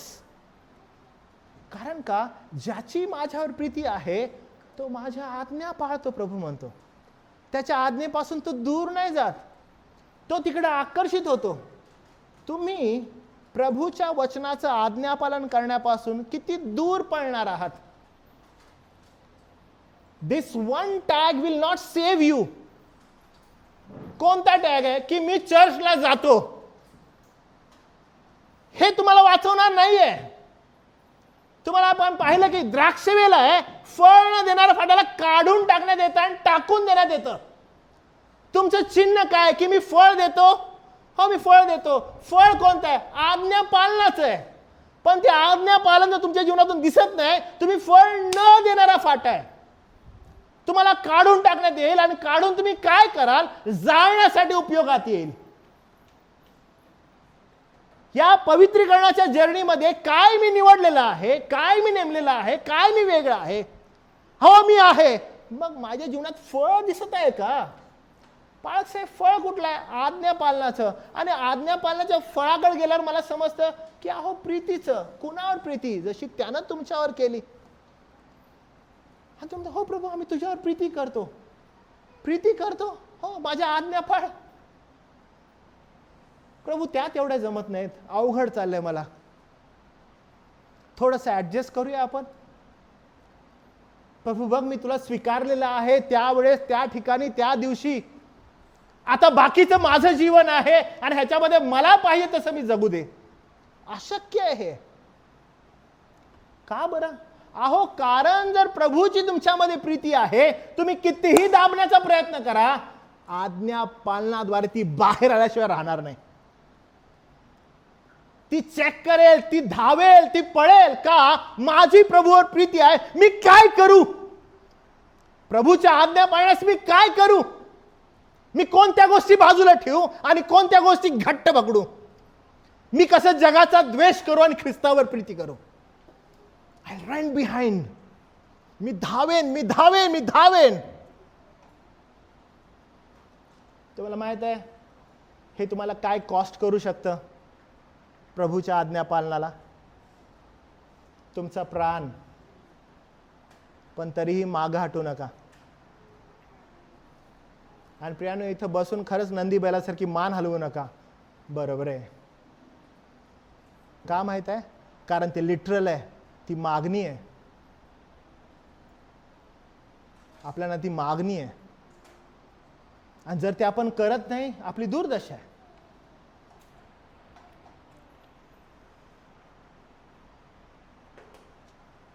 लक्षात घ्या, या ठिकाणी कुठंही आपण लिगलिस्टिक बनत नाही आहे बरं का. लिगलिस्टिक म्हणजे कायद्याद्वारे तुम्हाला हे करायलाच पाहिजे. मागणी काय माहिती आहे का? प्रीतिस्तव. कायद्याद्वारे नाही. कायद्याद्वारे असतं तर तुम्हाला माहित आहे हनन्या आणि सफीरासारखं झालं असतं आपलं. नाही केलं तर पट करून मारतो बघ तुला. देव बापानं कृपेनं पाहिलंय आपल्याकडं, आपल्याला जाणीव करून दिले, I can do that also. मी ते पण करू शकतो बरं का. मंडळीमध्ये मी ते पण करू शकतो, आणि ते चिन्ह दाखल ठेवलेलं आहे मंडळीसाठी की तो न बदललेला आहे, तो न बदलणार आहे. पहा मंडळी, तो न बदलणार आहे. आजही तसंच करतो मंडळीमध्ये. तशाच प्रकारे त्याने न्याय केलेला आहे, आणि मंडळीला चिन्ह दाखल ते ठेवलेलं आहे की मी असा न्याय करू शकतो. आणि म्हणून आज तुम्ही त्याला हलक्यात घेत असाल तर ही तुमची दुर्दशा आहे. मंडळीने हे कधीच हलक्यात तिला घेऊ नये. तर मागणी अशी आहे की जशी ख्रिस्तानं मंडळी सर्व काही तुमचं असावं, प्रीतिस्तव असावं. आणि म्हणून मी तुम्हाला सांगितलं, जर ख्रिस्तानं जशी तुम्हाला प्रीती केली तशी जर तुम्ही त्याच्यावर प्रीती करता, तुम्ही कितीही दाबा, ते दबणार नाही. आज्ञा पालनाद्वारे ते बाहेर येणार. मी तुम्हाला एक मजेशीर गोष्ट सांगतो बरं का. मागच्या आपल्या ह्या सेमिनारच्या वेळेस ज्यावेळेस मी पाहिलं आणि प्रत्येकासंगती ज्यावेळेस मी बोलत होतो, तर ज्या रीतीनं जे प्रियजन आलेले होते आणि जे मला काही काही गोष्टी सांगत होते की कशा रीतीनं ते आलेले आहेत आणि कसं त्यांचं स्ट्रेच आहे आणि काय आहे, मला तुम्ही सांग, ते एकच गोष्ट बोलत होते की आमची प्रभूच्या वचनावर प्रीती आहे पाळक साहेब, आणि आम्हाला ते शिकायचं आहे, आणि त्यासाठी किती एक्सटेंडपर्यंत आम्ही गेलेलो आहोत, काय गेलेलो आहोत, कसं करत आहोत. It's not about word, it's about you all. की तुम्ही तुमची निवड, तुम्ही तुमची प्राथमिकता कशी करत आहात. प्रभूच्या वचनासाठी असो, तुमच्या वैयक्तिक जीवनासाठी असो, तुम्ही ज्यावेळेस पवित्र शास्त्राचं वैयक्तिक अध्ययन करता, वाचन करता, ते कसं करताय बरं,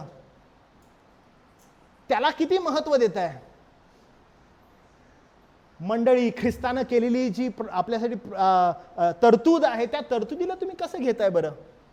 मग तो पवित्र आत्मा असो, ते ख्रिस्ताचं वचन असो, किंवा ती मंडळी असो, तुमच्या जीवनामध्ये किती प्राथमिकता आहे बरं तिला. कारण त्यानं तरतूद केली ना तुमच्यासाठी. कितपत तुम्ही त्याला प्राथमिकता देत आहात. का तुम्ही ज्यावेळेस तुमच्या जीवनाचं अनालायझेशन करता, ती प्राथमिकता तुमच्या जीवनामध्ये नाहीच आहे.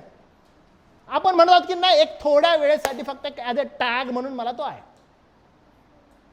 ज्यावेळेस आपण व्यावहारिक दृष्टिकोनातून विचार करू लागतो, आमच्या ह्या जगात जगत आहोत, अरे आम्ही काय सांगू, आम्हाला खूप सारी कामं आहेत, आम्हाला घर आहे, आम्हाला लेकरं बाळ आहेत, आणि आम्हाला खूप साऱ्या गोष्टी आहेत, आणि याच्यामध्ये अरे प्रभू तू आहेस, तुझी प्रीती आहे, आज्ञापालन आहे, पण ते थोड्या फार प्रमाणात आम्ही ॲडजस्ट करून, तू जरा ॲडजस्ट करून घे. जसे अन्य देव लोकांसाठी आहे तसा येशू आमच्यासाठी आहे. अन्य लोक जे आहेत ते रविवारी वेगवेगळ्या दिवशी जातात, घंटा वाजवतात आणि हात जोडतात. आमच्याकडे तू आहेस, रविवारी 1-2-3 तास आम्ही येतो, आम्ही घंटा वगैरे काय वाजवत नाही, आम्ही येतो, 1-2-3 गाणी इथं पाळक साहेब आम्हाला बोलायला सांगतात, आम्ही बोलतो, हा हा हा करतो आणि जातो आम्ही. आमचं आज्ञापालन एवढंच आहे. बाकीचं काय, बाकीचं जे आमचं आहे ना ते आमचं आहे, याच्यामध्ये डिस्टर्ब नाही करायचं. तू हे उरलंय का आपल्या जीवनामध्ये.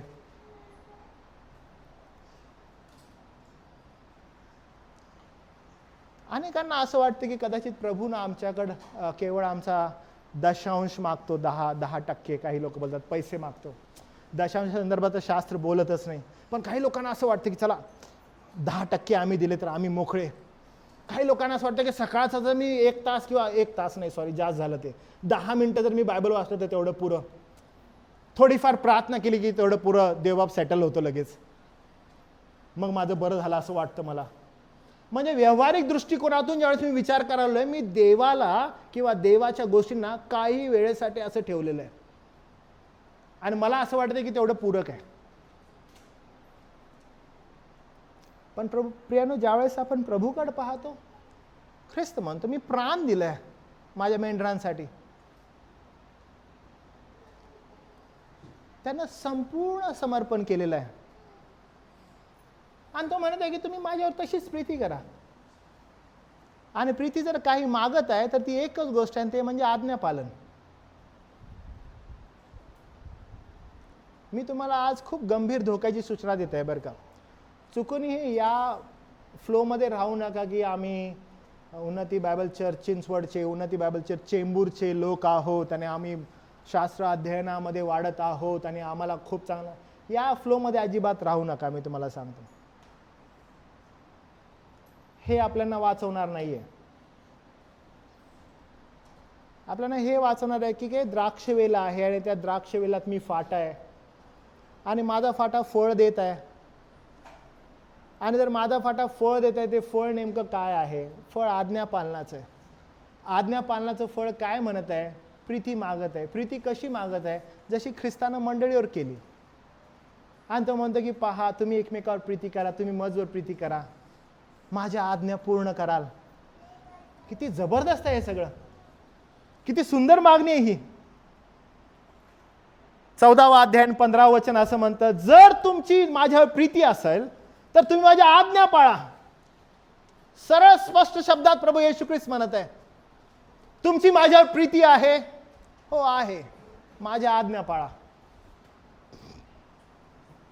3रा अध्याय 6व वचन ज्यावेळेस आपण येतो आणि 6व वचन वाचतो, या ठिकाणी प्रभू योहान बिलकुल पुन्हा तसंच म्हणतो, मी त्याचमध्ये राहतो असे म्हणणाऱ्याने तो स्वतः तसे चालला तसे चालले पाहिजे. म्हणजे तो कसा चालला बरं? तर फिलिप्पियरास पत्र बघा 2रा अध्याय आणि मग आपण 5 पासून पुढे पाहतो, त्यामध्ये त्या नम्रतेमध्ये चाललेला आहे. आपण पाहतो त्याच्या नम्रतेचं उदाहरण प्रभू येशू ख्रिस्त काय होता, कसा होता. तो देवाच्या समक्षतेमध्ये होता, तो देवाच्या स्वरूपासारखा होता. पण देवाच्या स्वरूपाचा असणं हा लाभ आहे असं त्यानं मानलं नाही. Did you see that? जेव्हा तुम्ही मंडळीविषयी विचार करता आणि तुम्ही आणि मी, तो जसा चालला, जसं मी तुम्हाला सांगितलं, we are in the state of walk ना, tick tick tick tick tick चालत होत, वॉकिंग. तर मला आठवतं पास्टर कौशिकने एक फार सुंदर तिथे एक ग्राफ काढलेला होता. तुम्हाला लक्षात आहे? तुम्हाला तो ग्राफ, जे कोणी होते तुम्हाला लक्षात असेल, त्यांनी एक ग्राफ काढलेला होता आणि त्या ग्राफमध्ये म्हणलेलं की वी आर वॉकिंग. आणि हे वॉकिंग जे आहे, वारंवार पवित्र शास्त्र म्हणते की तुम्ही वॉक करत आहात, तुम्ही चालत आहात, तुम्ही चालत आहात. हे चालणं दुसरं तिसरं काही नसून हे स्पिरिच्युअल बॅटल आहे, हे आत्मिक युद्ध आहे. आणि या आत्मिक युद्धामध्ये तुम्ही चालत आहात. आणि आत्मिक युद्धात जर चालत आहात तर असं येडा गबाळासारखं चालणं नाही होणार बरं का. जर युद्धात चालत आहात तर तुम्हाला ते सगळे वॉरची असणाऱ्या गोष्टी तुम्हाला निदर्शनाचं असणं, तुमच्या ध्यानात असणं फार गरजेचं आहे. तुमच्या लक्षात असणं फार आवश्यक आहे की आम्ही ज्या स्टेटमध्ये आहोत ते वॉरची स्टेट आहे. आमचा जो वॉक आहे तो लिटरली बॅटलफील्ड मधला वॉक आहे. आणि त्या बॅटलफील्डमध्ये आम्ही चालत आहोत. म्हणून तुम्ही एकदम असं केअरलेस सारखा, उठलो मी आणि चाललो मी आणि करतोय मी, ओ कामाला जायचं जातो मी, ओ येतो चर्चला जायचं जातो मी. मला माहित आहे तो इगरनेस असला पाहिजे. कारण का बरं? अहो, तो गरजणारा जो आहे धूर्त सैतान, तो कुणाला गिळावं हे शोधित फिरत आहे. तुम्ही आणि मी हे हलक्यात घेऊ शकत नाही. हे स्टेट ऑफ वॉर आपण हलक्यात घेऊ शकत नाही. जो वॉर मध्ये व्यक्ती असतो आणि त्याच्या आजूबाजूला ज्यावेळेस युद्धजन्य परिस्थिती आहे, ते युद्धजन्य परिस्थितीमध्ये तो आहे, तो किती चाणाक्ष असेल. त्याला ठाऊक नाहीये की कुठून बाण येणार आहे, कुठून शत्रू येणार आहे, कुठून त्याचा हल्ला होणार आहे. तो सदैव चाणाक्ष असतो. तुम्हाला जर आठवत असेल, आपण इफिसियन्स पत्र 6वा अध्याय जे शिकलेलो होतो, युट्यूबला अजून त्याचे मेसेज आहेत, तुम्ही पहा. जे आर्मर त्यानं घातलेलं होतं, त्या आर्मर विषयी आपण शिकत असताना म्हटलं की ते आर्मर युद्धजन्य परिस्थितीमध्ये हे लोक घालून झोपायचे. म्हणजे जेव्हा केव्हा जो शत्रू येईल आणि हल्ला करेल तर त्यांना ते कपडे घालत बसायला वेळ नसावा. त्यांनी सदैव रेडी असावं. आपली परिस्थिती काही वेगळी नाहीये.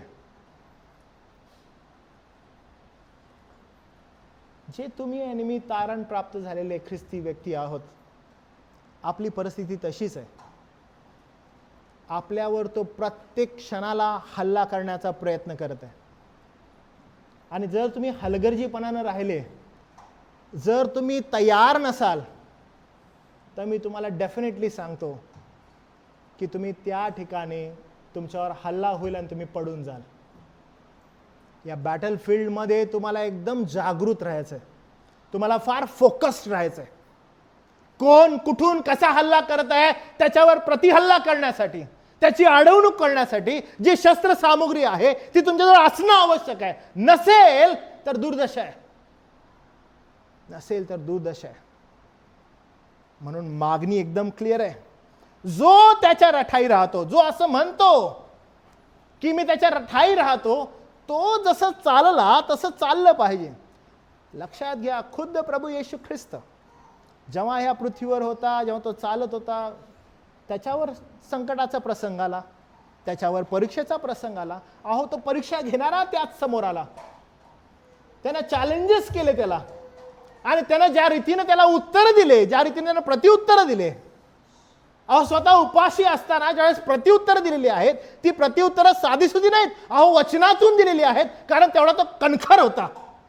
आणि तो जसा चालला तसं तुम्हाला आणि मला चालण्यासाठी उत्तेजन देण्यात आलेलं आहे. फक्त एवढं बोलण्याने नाही होणार की आम्ही विश्वासू आहोत. फक्त एवढं बोलण्याने नाही होणार की आम्ही चर्चला जातो. फक्त एवढं बोलण्याने नाही होणार की आम्ही XYZ चर्चचे मेंबर आहोत. नाही बरं का. तुम्हाला आणि मला हे लक्षात असणं गरजेचं आहे की आम्ही युद्धजन्य परिस्थितीमध्ये आहोत. आणि युद्धजन्य परिस्थितीमध्ये आहोत तर आम्ही युद्ध करण्यासाठी तयार असणं गरजेचं आहे. हल्ला कुठून होईल, कसा होईल, आम्हाला ठाऊक नाहीये. तो कसा चालला, तो नम्रतेत चालला, तो पवित्रतेत चालला, तो पित्याच्या इच्छेचं पालन करत चालला आणि प्रीतीत चालला. Step by step, every step counts. Every step counts. ख्रिस्ताच्या संगतीचा दावा करून त्याप्रमाणे न चालणे हे विरोधाभास आहे. ख्रिस्ती जीवन म्हणजे परिपूर्णता नव्हे तर दिशा, आणि ख्रिस्ताच्या दिशेनं चालणं. ख्रिस्ताच्या दिशेनं चालणं फार आवश्यक आहे. 7 आणि 8 वचन ज्यावेळेस आपण जातो तिथं आपल्याला काय दिसतं बघा. वचन 7 आणि 8. तो म्हणतो, मी तुम्हाला नवीन आज्ञा देत नाहीये, मी तुम्हास नवी आज्ञा लिहित नाही, जी प्रारंभापासून तुम्हास दिलेली जुनी आज्ञा आहे तीच लिहितो. जे वचन तुम्ही ऐकले ते ती जुनी आज्ञा आहे. अहो, ही जुनी आज्ञा आहे कारण देवाच्या वचनात सुरुवातीपासून ती आज्ञा आहे. काय आज्ञा आहे बरं? तर पहा, आज्ञा ही आहे की आपल्या शेजाऱ्यावर प्रीती कर. पण ती नवी आहे कारण येशूने प्रीतीला नवा आकार आणि मापन दिले आहे. कसा आकार आणि मापन दिलं बघा. जुनी आज्ञा काय होती? जुनी आज्ञा अशी होती की शेजाऱ्यावर प्रीती कर. येशू ख्रिस्तानं त्या आज्ञेला एक नवीन स्वरूप दिलेलं आहे, आणि ते स्वरूप आपण योहानाच्या शुभवर्तमानात पाहतो. तुम्हातील कोणी मला सांगेल काय स्वरूप आहे ते? जुन्या करारात ती आज्ञा होती, जशी आपणावर तशी आपल्या शेजाऱ्यावर प्रीती कर. येशू ख्रिस्तानं त्या आज्ञेला एक नवीन स्वरूप दिलं. काय स्वरूप आहे बरं ते? कोण तुम्हाला ती सांगेल मला? ॲब्सोल्युटली, जशी ख्रिस्ताने मंडळीवर प्रीती केली तशी आपल्या शेजाऱ्यावर प्रीती कर. आणि कोण आहे शेजारी? तो बंधुगण, ब्रदरन्स. बंधुगण, ब्रदरन्स. तो म्हणत आहे 13:34 मध्ये, जशी मी तुम्हावर प्रीती केली तशी तुम्ही एकमेकावर प्रीती करा. प्रीतीला एक नवीन मूल्यमापन देण्यात आलेलं आहे. कसलं जबरदस्त आहे बघा हे. आपल्यावर वगैरे नाही. आता इथे एकदम वेगळ्या प्रकारे प्रदर्शित झालेली प्रीती दिसत आहे. प्रीती काय आहे? जशी ख्रिस्ताने मंडळीवर प्रीती केली, जशी मी तुम्हावर प्रीती केली. आणि मी तुम्हावर प्रीती कशी केलेली आहे? अहो, मी ज्यावेळेस तुम्हावर प्रीती केली, माझी प्रीती जी आहे ती कशा प्रकारची होती? अहो, जशी एक आई आपल्या लेकरावर करत असते, कशी प्रीती आहे ती? कोणत्याही प्रकारचा स्वार्थ नसलेली निस्वार्थ प्रीती मी तुमच्यावर केलेली आहे. पुढे गेल्यावर आपल्याला काय दिसतं बघा. हीच ती नवी आज्ञा आहे. कारण तो पुढे जाऊन 8वं वचन असं म्हणतं, अंधार नाहीसा होत आहे. पाहूया आपण ते वचन काय म्हणतं. ओके, मी तुम्हास पुन्हा आज्ञा नवी देतो, नवी अशी लिहितो, ती त्याच्या व तुमच्या संबंधाने खरोखर तशीच आहे, कारण अंधार नाहीसा होत आहे व खरा प्रकाश प्रगट होत आहे. आणि जेव्हा खरा प्रकाश आहे, खरा प्रकाश एकालाच म्हटलंय, आणि खरा प्रकाश प्रभू येशू ख्रिस्त आहे. खरा प्रकाश ज्यावेळेस प्रगट होईल, तुमच्या जीवनातील अंधार नष्ट होईल. आणि तो अंधार नेमका काय आहे बघा, या ठिकाणी खाली काय लिहिलेलं आहे. तो असं म्हणतो, मी प्रकाशात आहे असे म्हणून जो आपल्या बंधूचा द्वेष करतो तो अजून अंधारातच आहे. पुन्हा लक्षात घ्या, तीच गोष्ट, पुन्हा तोच संदेश. जो कोणी असं म्हणतो, नाही नाही मी ख्रिस्ती आहे, मी विश्वासणार आहे, चेक करा मी विश्वासणार आहे का. आणि विश्वासणारा आहे तर कसं कसं प्रगट होईल. आम्ही प्रीती करतो. मग लक्षात घ्या, मी प्रीती करतो, मग प्रीती करतो त्याच्या उलट अर्थी काय, माझ्यामध्ये द्वेष नसावा. आणि द्वेष कुणाबद्दल नसावा, अरे बंधूबद्दल नसावा. प्रियानो, हेच फळ आहे. आजचा जो संदेश आहे जो मला तुम्हाला द्यायचा आहे, ख्रिस्तानं जशी मंडळीवर प्रीती केली, जशी मी तुम्हावर प्रीती केली असं ख्रिस्त म्हणतो, तशी तुम्ही एकमेकावर प्रीती करा.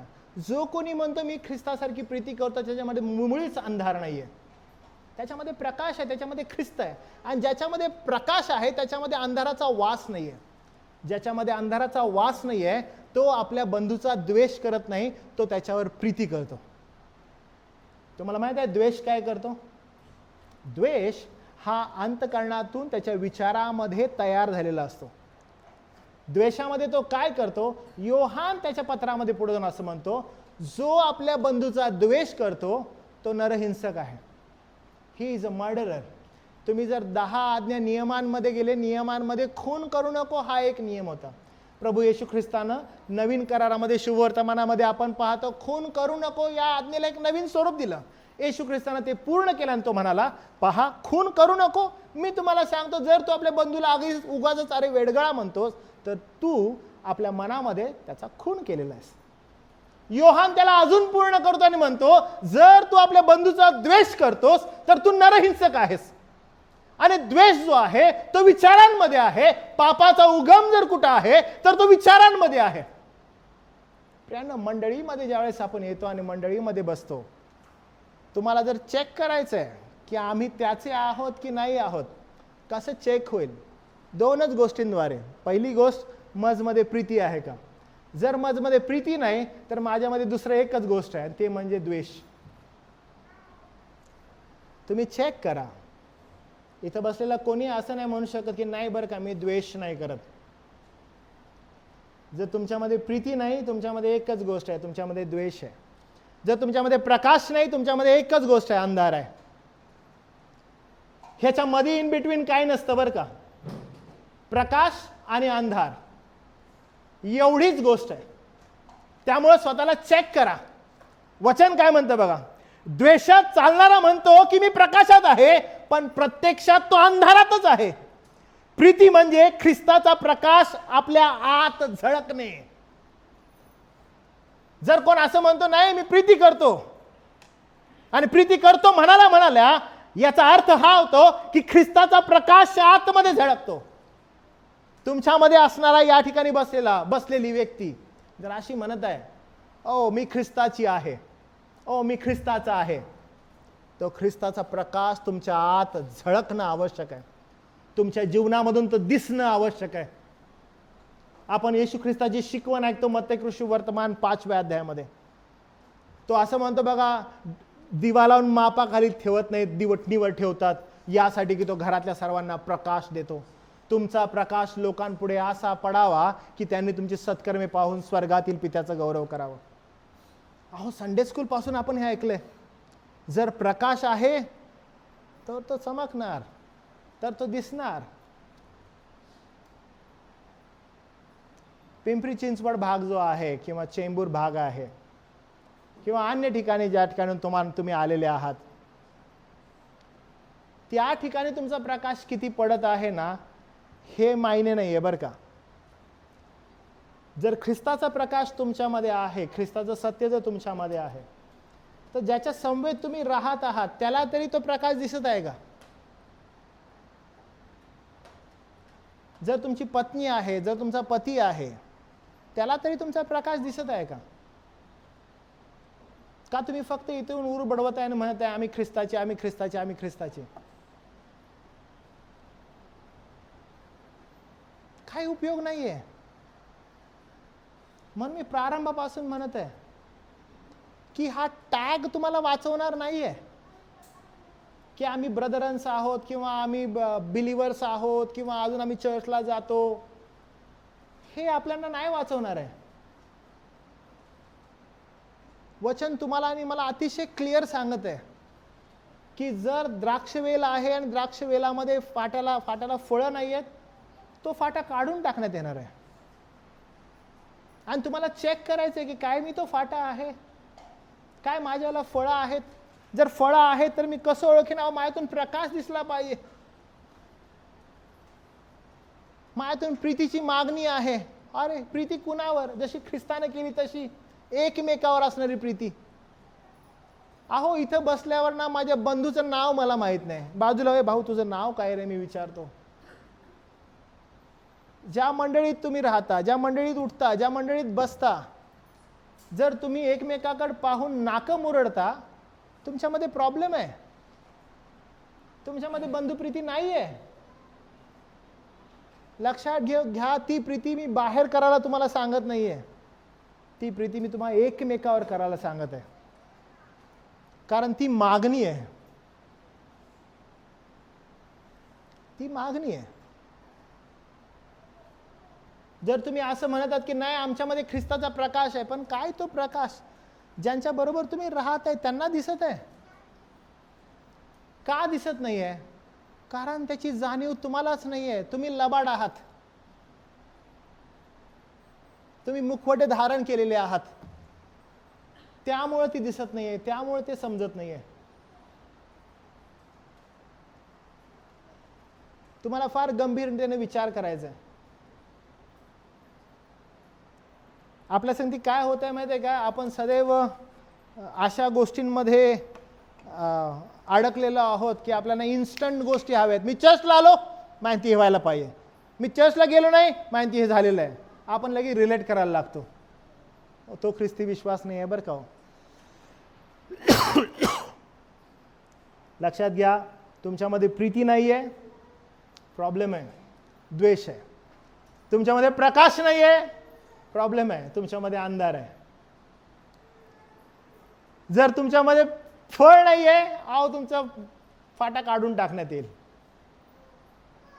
जर तुम्ही असं म्हणत आहात की आम्ही चालत आहोत,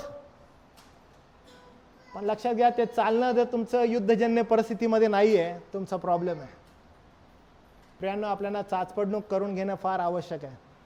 always in the state of war. हल्ला कुठून होईल, काय होईल मला माहित नाहीये. मग मी काय करावं? मी सदैव तयार राहावं. कसं तयार राहावं? त्याच्या वचनाच्या आज्ञा पालनामध्ये तयार राहावं. दावचन असं म्हणतं, आपल्या बंधूवर प्रीती करणारा. किती सुंदर वचन आहे बघा. जो कोणी आपल्या बंधूवर प्रीती करतो तो कुठे राहतो माहिती आहे? प्रकाशात. किती सुंदर आहे. जो कोणी आपल्या बंधूवर प्रीती करतो तो कुठे राहतो? तो प्रकाशात राहतो. त्याजवळ प्रकाश आहे. तो अंधारात राहत नाही. आणि सर्व गोष्टी जर तो प्रकाशात आहे तर तो प्रकाशात करतो, अंधारात करत नाही. तो मला एक उदाहरण देतो बरं का. मी तुमच्यातील किती लोकांचं आहे मला माहित नाही, but I have seen many. म्हणजे किती अंधारा ख्रिस्ती तरुणांमध्ये, तरुणींमध्ये, मुलांमध्ये असतो मी तुम्हाला सांगतो. प्रत्येकाकडे आपला मोबाईल आहे, ओके. आणि प्रत्येकाकडे मोबाईल असतो. प्रत्येकजण व्हॉट्सॲप वापरतात, बरोबर आहे. तुम्ही व्हॉट्सॲप वापरता आणि व्हॉट्सॲपमध्ये ना एक हे असतं बघा, सेटिंग असतं. आणि त्या सेटिंगमध्ये असं ब्लू टिक एक असतं आणि ते एक ऑफ असतं.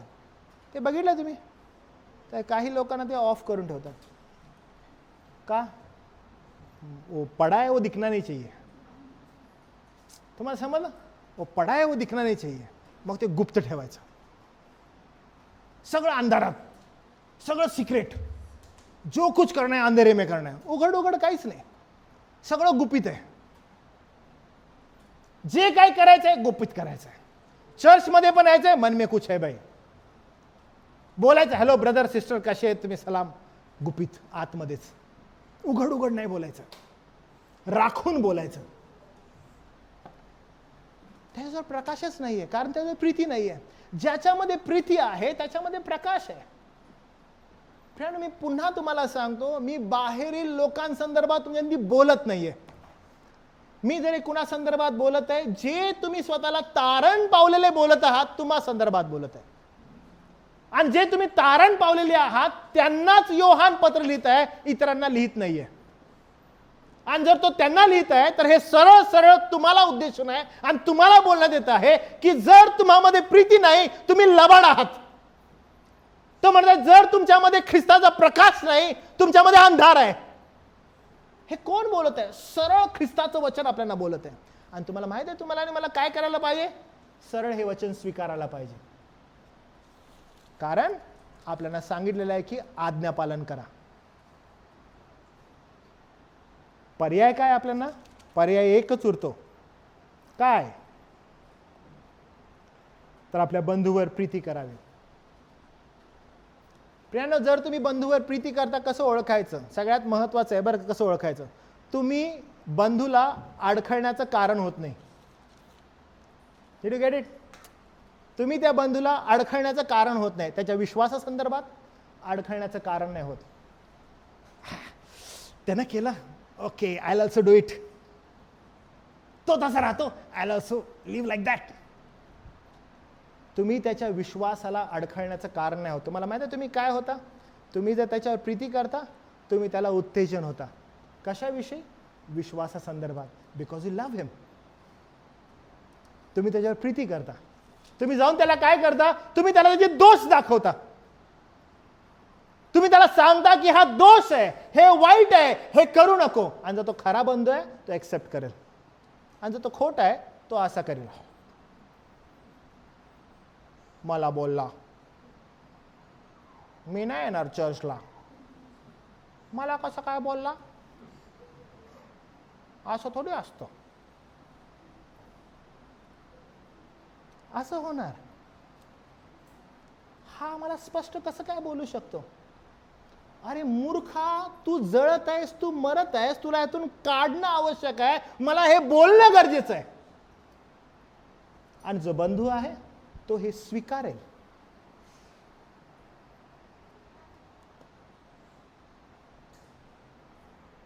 एक भाऊ आहे, तो चालत चाललेला होता. आणि चालत जात असताना फक्त डिफरन्स हा होता की तो रेल्वेच्या पटरीवरून जात होता. आणि दुसरा मंडळीचा जो बंधू आहे तो पण बाजूनं पाहत आहे त्याला, आणि तो पटरीवरून जोरात चाललाय. आणि हा जो बंधू आहे तो म्हणतो की अरे मी ह्याच्यावर प्रीती करतो. आणि तो त्याला हाक मारतो, बंधू ऐक, त्या पटरीवरून निघ, समोरून ट्रेन येते जी तुला ठोकणार आहे. बंधू ऐक, निघ. हा बंधू खूप तराट सुटलाय, जोरात जात आहे एकदम, समोरून ट्रेन येते. हा बंधू हाक मारतो, ऐक रे, निघ तिथून, निघ. तुम्हाला काय वाटतं एवढं काफी आहे? नाही. तुम्हाला माहित आहे, मी जर त्या ठिकाणी बंधू आहे, मी हाक मारतोय, बंधू ऐक रे, ऐक ऐक, ऐकत नाही. आणि मी जोरात जात आहे. मी जाऊन त्याला धक्का मारावा की लात मारावी मला माहित नाही, पण माझं जे काही पहिला पोहोचेल ते मी करेन. का बरं? माझं त्या बंधूवर प्रेम आहे, मला त्याचा जीव वाचवायचा आहे. मग माझा हात जरी बसला त्याला तरी चालेल, माझा पाय जरी बसला तरी चालेल, पण त्याला त्या पटरीवरून मला काढायचं आहे. का? माझी प्रीती आहे, त्याचा प्राण वाचावा. मला जे शक्य आहे ते मी करेन. पण तुम्हाला माहित आहे, तो मूर्ख असेल जेव्हा तो खाली पडेल आणि तो फिरून मला बोलेल, लात का मारली रे मला? कसं काय लात मारू शकतोस तुम्हाला? मग मी काय करेन माहित आहे? मी म्हणेल नेक्स्ट ट्रेन 5 मिनिटांनी येईल. कारण तेवढंच करू शकतो भाऊ.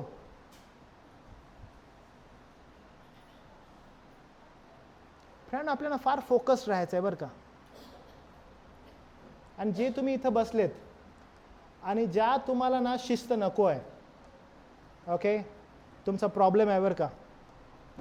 मी तुम्हाला नेक्स्ट ट्रेनचं टायमिंग बिलकुल सांगेन, आणि तुम्हाला सांगेन मी की ह्या टायमिंगला आहे ट्रेन. पवित्र शास्त्र आपल्याला या संदर्भात फार स्पेसिफिक सांगतं. मागणी करता आज्ञा पालनाची. आणि जर ते तुम्हाला नको आहे, तुमच्याजवळ हीच गोष्ट फक्त उरलेली आहे. का करण्यात येत आहे बरं? प्रीतिस्तव. बाहेरच्या संदर्भात नाही बरं का, जे कोणी त्याचे आहेत त्यांच्या संदर्भात. शास्त्र काय म्हणतं बघा. आरसी एक फार सुंदर एक स्टेटमेंट करतात, आरसी स्प्रोल. ते असे म्हणतात, द्वेषाने चालणारा म्हणजे ज्याच्यामध्ये द्वेष आहे, द्वेषाने चालणारा माणूस अंधारात हरवलेला असतो. आरसी असं म्हणतात, द्वेषाने चालणारा माणूस अंधारात हरवलेला असतो, पण प्रीतीने चालणारा ख्रिस्ताच्या प्रकाशात स्थिर असतो. किती सुंदर आहे बघा, आरसीचं स्टेटमेंट आहे. तेव्हा द्वेष ज्याच्यामध्ये आहे ना, तो सदैव हरवलेला असतो. क्या चल रहा है कुछ मालूम नहीं, उसको लगता है ये सही है, वो सही है, ऐसा है वैसा है. हरवलेला आहे. त्याला प्रश्न विचारतो, होय काय, असं आहे काय, अच्छा हे असं बोलला का तो. तुम्ही मंडळीत बघा तर इकडं तिथे चाल, तिथे चाल, तिथे. सदैव असा थतफप करणारा, इकडे तिकडे फिरणारा, त्याच्यामध्ये स्थिरता नाहीये. जो अंधारात चालतो तो तसाच हरवलेला आहे. त्याला जर विचारलं काय पुढं काय बाबा, काय नाही माहित, काय हो चालू आहे. पण जो प्रकाशात आहे तो बिलकुल स्थिर आहे. फार स्पेसिफिकली तुम्हाला आणि मला या संदर्भात विचार करणं गरजेचं आहे. प्रियांनो, एकदम संपवत असताना 4 गोष्टींची मी तुम्हाला पुन्हा एकदा आठवण करून देतो. सगळ्यात पहिली गोष्ट, आपला विश्वास तपासा, चेक करा स्वतःला. आणि जर तुमच्या तारणाचा पुरावा तुम्हाला आज्ञापालन, आज्ञाधारकपणा, प्रीती ही जर मिळाली तर त्याला घट्ट पकडा. तुम्ही म्हणा की absolutely I am in right path, मी एकदम बरोबर उभा आहे. ही माझी आंतरिक भावना फक्त नव्हे, तर मला उत्तेजन मिळत आहे की माझी फळं तपासावे. I need to check my fruits. आणि ते फ्रुट्स मला काय म्हणतात की मी आज्ञापालन करतो का आणि प्रीतीमध्ये मी आहे का. जर माझ्यामध्ये प्रीती नाही, माझ्यामध्ये द्वेष आहे. जर माझ्यामध्ये प्रकाश नाही, माझ्यामध्ये अंधार आहे. मला वचन आवडतं, मला आज्ञापालन आवडतं, मला शिस्त आवडते, कारण का मी बंधूंमध्ये राहत आहे. दुसरी गोष्ट, ख्रिस्तासारखी प्रीती करा. निवडक नाही, काही काही लोकांवरच हा मायंती बोलतो, ती माया संगती बोलते, ह्यांच्यावर निवडक नाही, नका प्रीती करू. मंडळी आहे, सर्वांवर प्रीती करा, सर्वांवर प्रीती करा. मी सदैव एक गोष्ट सांगत असतो, मी तुम्हाला पण सांगेन, फार इम्पॉर्टंट आहे. समजा आता चर्चमध्ये सगळ्यात लहान ना होसाना आहे, ओके, एकदम लहान आहे, आणि जे एकदम मोठे आहेत, तर मी सदैव माझा कॉन्शियसनेस हा असतो की मंडळीमध्ये कोणी आहे, सर्वात लहान असो किंवा सर्वात मोठा असो.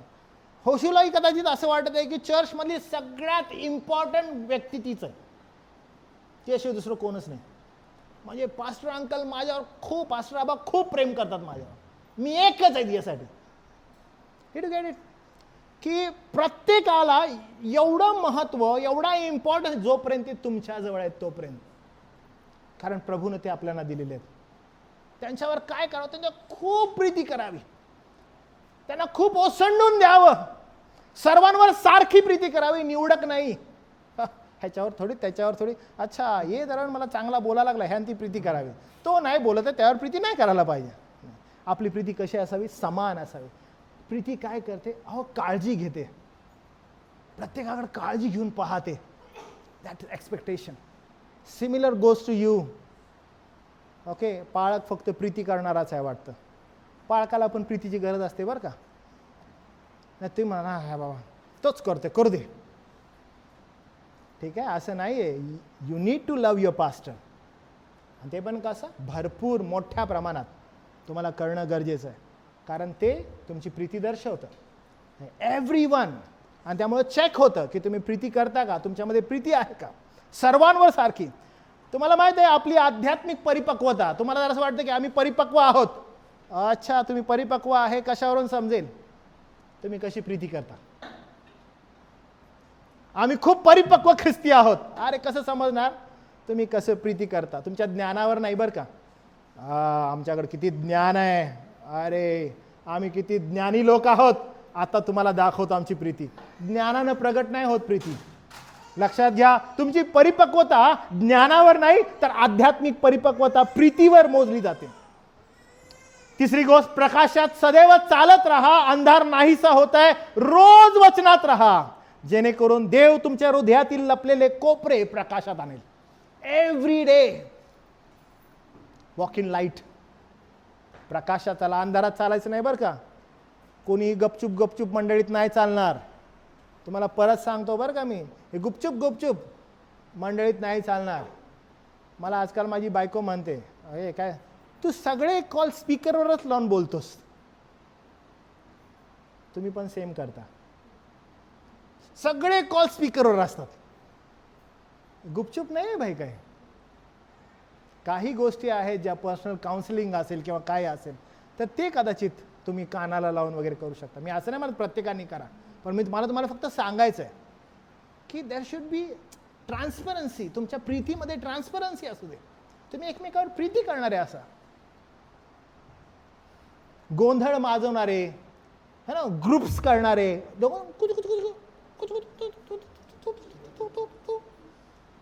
हे मंडळीत नाही बरं का. आणि हे चालू नाही कधी.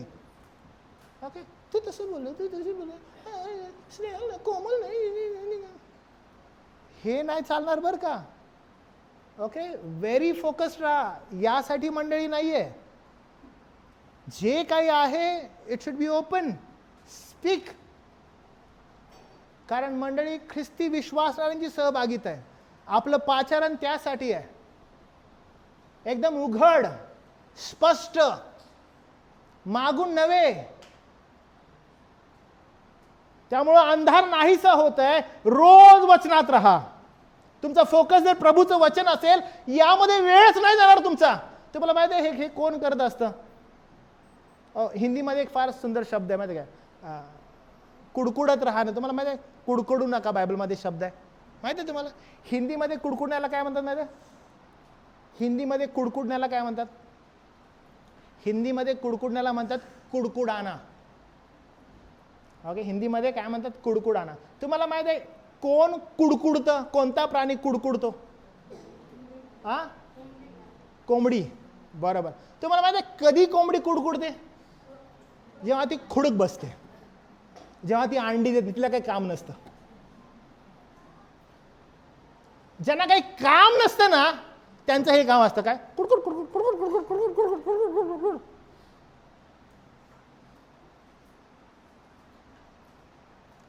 मंडळी तुम्ही फार फोकस्ड राहा. कशामध्ये? प्रभूच्या वचनामध्ये. आणि जेव्हा तुम्ही प्रभूच्या वचनामध्ये राहाल, याच्यामध्ये वेळच नाही जाणार तुमचा. तुम्ही प्रकाशात चालणारे व्हाल, जेणेकरून देव तुमच्या हृदयातील लपलेले कोपरे प्रकाशात आणेल. तो फोकस राहा, तिथं लक्ष द्या.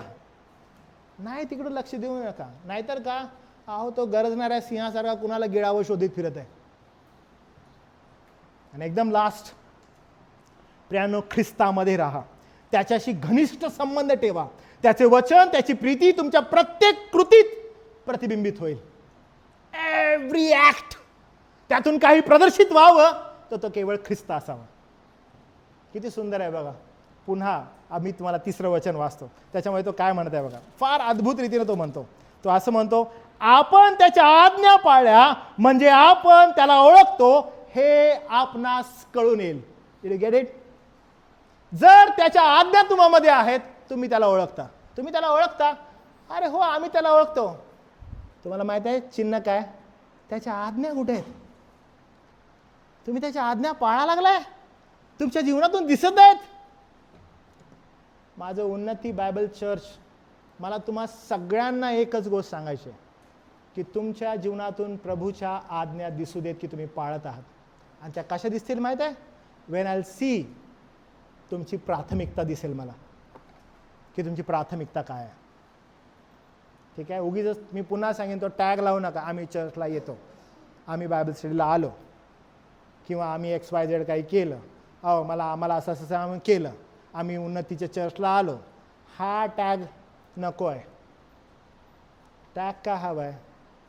तुम्ही माझ्यावर प्रीती करता, प्रभू म्हणतो माझ्या आज्ञा पाळा. या प्रगतिशील पवित्रीकरणामध्ये एक्सपेक्टेशन असं आहे की तुम्ही स्टेट ऑफ वॉरमध्ये आहात. तुम्ही तयार राहा. युद्धजन्य परिस्थितीमध्ये कुठून कोणता हल्ला येत आहे, कारण तो धूर्त आहे. कारण मला खूप तुम्हाला एनकरेज या गोष्टीसाठी करायचं आहे की तुम्ही वचनाला एकदम क्लिंग होण्याचा खूप जास्त प्रयत्न करतात. पण त्याचबरोबर हे विसरू नका की तो मागं पडलेला नाही आहे, तो फार फोकस्ड आहे की यांना कशा रीतीने मी पाडावं.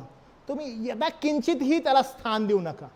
तुम्ही फार फोकस्ड राहा वचनावर, यासाठी की जेवढं जास्त तुम्ही वचनाच्या अधीन राहाल, प्रभूचं कार्य तुमच्या जीवनामध्ये होत राहील. प्रभुदेव बाप या अद्भुत दिवशी तुम्हाला कृपा पुरवो, त्याचा विश्वास तुमच्यामध्ये वाढवो, तुमचं आध्यात्मिक जीवन उत्तरोत्तर करो. या संदेशाद्वारे जर तुम्हाला सद्बोध झालेला आहे, तुम्हाला दोष दिसलेला आहे, जर तुम्हाला सुधारणेसाठी वेळ मिळालेला आहे, जर तुम्हाला नीतिशिक्षण मिळालेलं आहे, तर ते तुमच्या आध्यात्मिक वाढीसाठी आहे. तर त्याला तुम्ही एकदम घट्ट पकडा. जर दोष दिसलेत, पश्चाताप करा, प्रभूजवळ या आणि प्रभूला म्हणा, देव बापा आम्हाला तुझ्या वचनात स्थिर स्थावर सदैव चालण्यास कृपा पुरव. प्रार्थना करूया, आपण डोळे बंद करूया, प्रभूजवळ जाऊ. प्रभुदेवा, आम्ही तुझे आभार मानतो, तुझी उपकार स्तुती करतो. ही सुंदरशी वेळ आम्हाला दिलीस.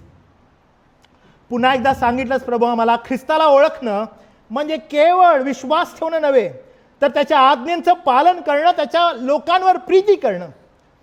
जो आज्ञा पालन करतो, जो प्रेमळ आहे, त्याच्या जीवनात ख्रिस्ताचा प्रकाश दिसतो, आणि जो द्वेष धरतो तो अजूनही अंधारात आहे. हे देवा, तुझं वचन आज आम्हाला मिळालं, आम्ही तुझे आभार मानतो. प्रभू, ज्या तुझ्या प्रियजनांसंगती तू बोललेला आहेस, त्यांना तुझी कृपा पुरव, तुझ्या विश्वासामध्ये चालव, आणि देवा तू तुझं गौरव करून घे. सर्व मान सन्मान देवा आम्ही तुला देतो, कारण तो तुझा आहे. तारणारा प्रभू येशू ख्रिस्त याच्या नावात प्रार्थना केली म्हणून देवा तू ऐक. आमेन.